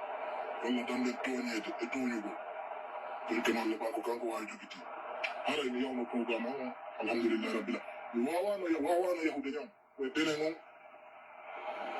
kamɓe tigi ɓe arga taylanga suudu tawi plenton ani law yaadeli plenton tigi tigi on pour wiyete haala tan allah ɗannini ka fin waysina kanko fof kutumo ko tuunine noola woneno no gosa e sabu jeni ala kaydi leydi kam noon ɗo alma woneno sabu mi yalta e leydi ndin ɗo hara mi hewrike ma koye gooto haray mi weltike mi weltani kan yen andu toola frère toola depuis 2020 la suivudemo min lan tuuri allah kadi yo allah waɗe hunnayɓe nanayɓe faama ko yewtata en kon e hutorayɓe ko yewtata ko piiji ɓuyi e yewtere makko on tiri ala inatano ɗumanni e piiji ɓuyi ɗo hajino to maɗi o yewtata alhamdulillah min ko kanko holli on tilaawi ɓuyi wallahi la weltanimo lan toranimo jam e kisiyo yo allah reenumo ayna reenidamo e guure makko hokka mo duuɓi e cellal holla en fo meɗen comba mo woni lettanade yo allah hollumo ko holla en fo meɗen gonga ka hiɗe waawi ka toyke mo allah ɓay ko kanko wawi juti arani hewrike no moƴƴa ina seeɗa kanko kadi tuma yewtuɗo wo hewrike mo min inde annen tigi tigi ko dala bawni kame kadi natala hewrike ange ɓe mbuura alors hara no mi wiri on noon mi maski inde makko nden par ce que mi heɓi permission makko koye usingol o audio ɗo mais tawino toon ko landi o inni hay si hito makko ngon tigi waɗaka par ce que ko wonɗo Allemagne mo anda hara en naniɗo en fop duwa on ko waɗnoɗenmo koye alatire nden procès on haadi koye talata on waɗayno ñawore nden hadi no mi wiri on noon mi anda kon ɗum e ñawore kono on fof on nanno no waɗirnoɗen duwa on wiwɗen Allah yaltinnoɗo on annabi Yusuf ka kaso laɓɓini annabi Yusuf e tooñe sonnaɓe ɓen e tooñe ɗe o heɓunoɗen fof itti annabi Yusuf ka kaso nabi annabi Yusuf ka laamu laɓɓinɗo kala tuuninanoɓe ɓen ma tooñanoɓe ɓen yo Allah laɓɓinɓe yo Allah addu gongaw hara yon Allah ɗon o nanno en ko torinoɗen kon ɓayno wonir noon koko yamiri en waɗɗen koko fodi en kadi woni ko laati Allah waɗi ka on lendi on tigi tigi ɓe ari ɓe tawimo kanko tawnoɗon hino convoca mardi ɓe ari ɓe tawimo ka makko ɓe yetimo ka on wosi dismissed c'est-à-dire woni non lieu ɓe hewtoyali ko e ka sariyare haray noon e yetti Allah fota mi wowlirali ɗum ɗo mantagol goy mi wowlira kadi wasi wiwgol haray ko du'a am mi woni jaabi nami ko du'a makko kanko woni ko jaabi e du'a mon ono wonɓe darde ɓen ɗo mi andina en noon ɓe inna e français wodi hasard répété n'est pas du hasard ko ɗum woni wawgol ngol hawrito si hawriti laabiji ɗiɗi hande kadi walwogol hawritugol haray na kawral hande kadi rowani kañum kadi ɗo en heɓi on musidɗo men wontirɗo sengo Canada ɗo mo tawata on ɗon on mi waɗali audio makko ɗo parce que échange amen on natoyali yewti ɗon mo tawata kanko kan o yawno ha ɓe natoy tigi tigi ka sal ka tribunal few ɓe waɗi premier yewtere nden mo tawata on procureur ji on e juge on retiri parti ji ɗi mo kala hammiri sengo arta inna ko kanko non joni duwano wadde yewtere nden e nder ka yaha ɗon kon ko ɗon arta inna hande kadi ka on woni dismiss kanko kadi o landaka kanko yo waɗu yewtere oɗo mi anda ko ɗum e toñere goy kanko o waɗana mi anda kono aranomi ɗo andi ko goɗɗo e sonnajo mum nangodirno on noon kadi o arnogo e live meɗen en 2023 o ari o inni en police imo noddana ko ɗum o hani waɗugol mi humpodiro e makko mi yewde makko gibi 2023 ka on no yaade 2025 ɗo ka woni hande kadi annulé donc ɗum ɗo fof ko du'aji ɗi wonɗen e wadde ɗo kono mi woni e waɗirde ɗi naafi on sikku aray no mi wiri noon ko du'a woni e jabade ha yimɓe ɓen watta arde ɗo waɗe ɗo hande kadi on tribune ka yimɓe arata ɗaɓɓa du'aji na ɗum mi woni e wowlirde ma yo yimɓe ɓen sikku aray nandi miɗo jogui goɗɗum miɗo jogui ko tawata aray nandi goɗɗo jogaki mi yetike on no wawi wonde ara ɗen mari ɗo goɗɗo nawnuɗo waali mo tawata ko woni wo ko ka woni ɗon woni e waɗude kono hara ko woni ñamde ɗon kono laaɓi pos ko woni miijaji ɗon kon ko moƴƴi tun himo rewde Allah ka tawata goɗɗo anda kono hara audioji tola ɗin hewta e moɗon no waɗirɗe yewtere ɗo ndeññande yewtere nden tawa e moɗon tawa ko ɗo woni e townude jungo fewta Allah wi'a Allah o du'a waɗaɗo ɗo Allah jaabimo hawnaki o tawa hara ɗo wondi on ka nder live ɗo ma hawnaki harana hay nawnuɗo waali ara ko goɗɗo sonnajo ma gorko woni ka life ɗo tawowo ko wuuruɗo halal mum wowla goonga ñama ko laaɓi mo tawata on oɗo ɓernde nden no laaɓi ɓandu ndun no laaɓi reedu ndun no laaɓi si oɗo towni juuɗe muɗum ɗen fewtini allah toriki allah jaabine donc fanni manti non ɗen mari ɓe e hiɗen torade kadi ko tawata kon hiɗen andi hiɗen horude alkamsa kala huɗen ɓe juma kala waɗen astahfirullah subaka alkamsa kala hino wetude juma duwa men on jaabinoke ko woni on yaali taw ɗum ɗo allah holli en à travers ko waɗi ɗo kon kaaji ɗiɗi ɗi tawata ɗin ɗi yehi ɗiɗole ko ɗi anduɗon fi muɗum goygi ni na goɗɗi tawata en toranike ɗo woɓɓe tawnoɓe mi yetike on ka maɓɓe on hari woni no désespéré en duwanike ɗo woɓɓe tawnoɓe ko ɓe condamné pour une question de santé wonɓe condamné en waɗaniɓe ɗo duwa allah eno acci ɓe an joni ɓe gurdan tawnoɓe jonnanoma lebbi hiɓe nder duuɓi ɗin an joni ɓe wuuri en heɓi ɗin kaaji ɗo encore une fois no mi wiri noon na min wattanto yila e mo wattane yila e ko tawata kon hiɗo wowlanede waɗen duwa koko allah yamiri en wonɗen e waɗude koko fodi en kadi woni e laatade puisque noon ɗiɗo o holli en ɗi e kene felliten kañum kadi ɗo yiyal ɗin taw ko ni kadi woni e waɗirde parce que yontere kala ɗe wadde ɗo duwa yontere kala eɗen jokki haray en toriki allah woni ballo meɗen allahuma amin hawrintin e sawabu allahuma amin haray mi heɗintina on ɗo album momi jouyi on ari on anda en 2004 hari komi yimowo mi heɗintina on ɗo morceau momi waɗuno on taw en 2004 mo tawata on tuma wonno en vrai taba yimɓe ɓen écouti moƴƴa noon jentitemo ɗo ko ɗo woni taw album on momi écoutinta on so nani on morceau ɗon si haro en noon hande kadi e o morceau keso mo moni e yaltinde ɗo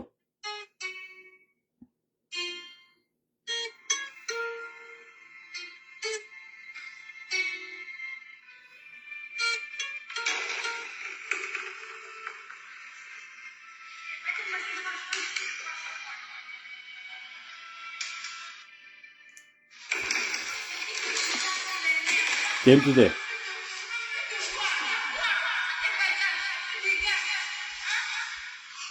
2004 no mi wiri on noon morceau o mi yaltinimo ara jentitemo ɗo noon ko si on heɓitike o ɗo yi talan an on si aro en noon e morceau mon programme on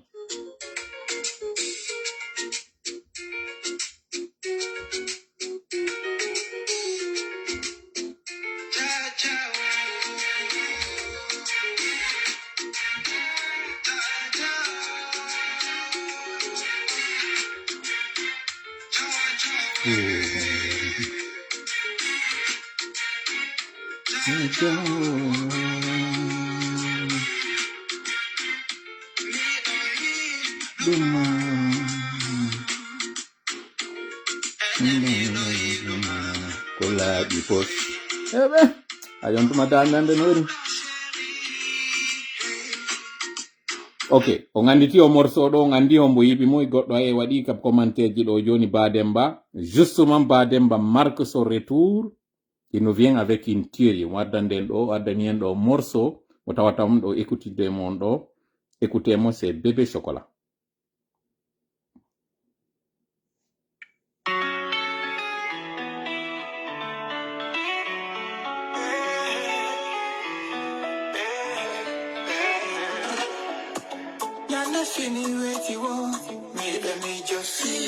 Une vraie tuerie o morceau makko ɗo oh wow o album makko ɗo il marque son retour on écouti o morceau makko ɗa c'est plus de 20 ans après il marque son retour o artiti ɗo jentite ɗo morceau nami yimi few mi wolɗum ɗo tum pour que ko jamagare watta ilay mum ko Bademba multiculturel chanteur jo compositeur jo artiste jo an nemmo fi yo weɗu fi joɗiɗo sengo Sénégal ɗo o tawata hay o hande o ma rappelé fewndo kudeta wanno pet o tawano e ɓen atinoɓe yimande numrodu fewndo tawno hari on tuma ko LMD Lay Mamadi Doumbouya o yimannomo morceau je cherche miɗo ɗaɓɓitude morceau on to mais no darirno tawi o oñike o rekidi mo tawa noon kadi e ɓen joɗodi gagnodi e ndimu muɗum ngun jaɓali yeygol ndimu ngu ko ɗo woni e waɗude retour makko en musique mo tawata on hino hani ka soutenenmo ka tawata ɗon o jaɓali innugol ngol déjà ko waccunoɗo mo wawno continuer de morceau mo waccuno on morceau ɗon addanamo mbuuɗi ma o yaha o lando 4-4 o waɗali o préféri ndimu makko ngun o retiri ay on morceau ni sa ɗaɓɓitimo e plateforme ji pop a yaali goɗɗo promotila morceau mo mi yewtidi e muɗum mais il est revenu à ses anciennes amours et à ses talents. O waɗa ni en o morceau ɗo mo tawata on sorti muɗum on ko au mois de mai ɗo. Écoutez o morceau ɗo et on va kiffer ça.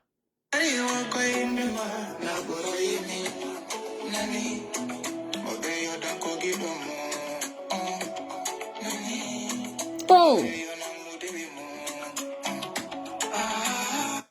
Des baldes d'eau, c'était la fête des mères. Nos mamans sont nos vies. Nos mamans sont nos chéris. Nos mamans sont notre vie. Annemo. Nini rabe meden ben be hitti e meden. Jentitoren do no mo kala en nango gido mudum c'est le morceau de Bademba.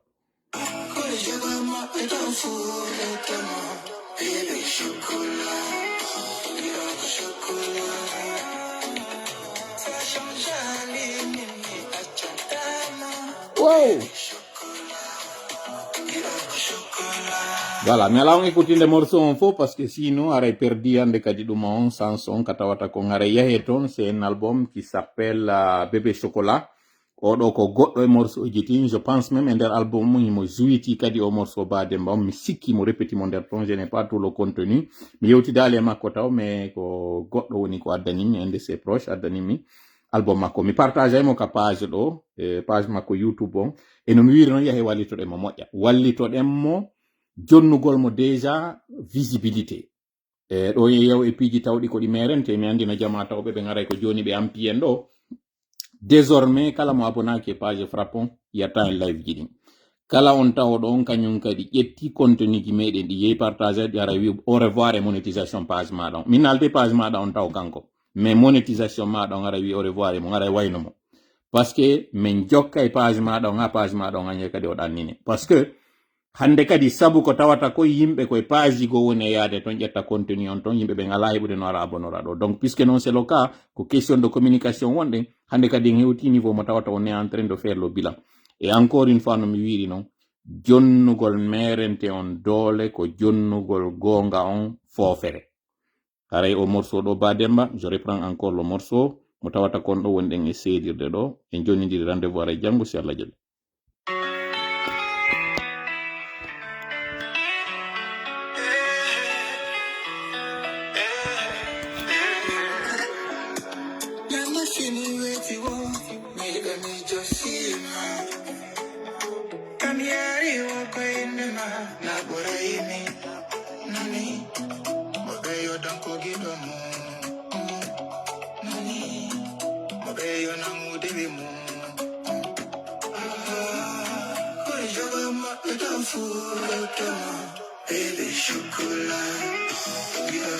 Wow.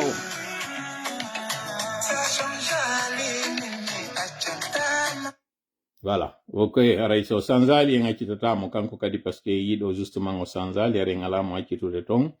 arten kañum kadi eno mi wiri nanen noon ko Bademba multiculturel o waɗi album makko ɗo kanko yimuno morceau ineteneɗo on Jaja Bademba komo Fria sinami fayu o yaltinanno en on album mo tawata carton on tuma en 2004 je me rappelle très bien du morceau et de l'album ko woni waɗde ɗo retour makko on watidani avec de nouveaux morceaux aray non kadi si wi ɗon miɗon mari ɗo komi heɗintinoyta on jango par rapport e kanko OBB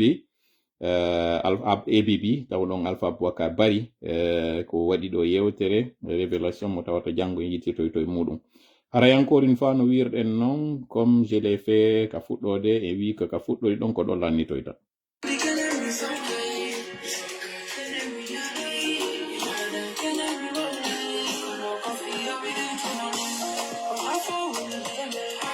Hakkil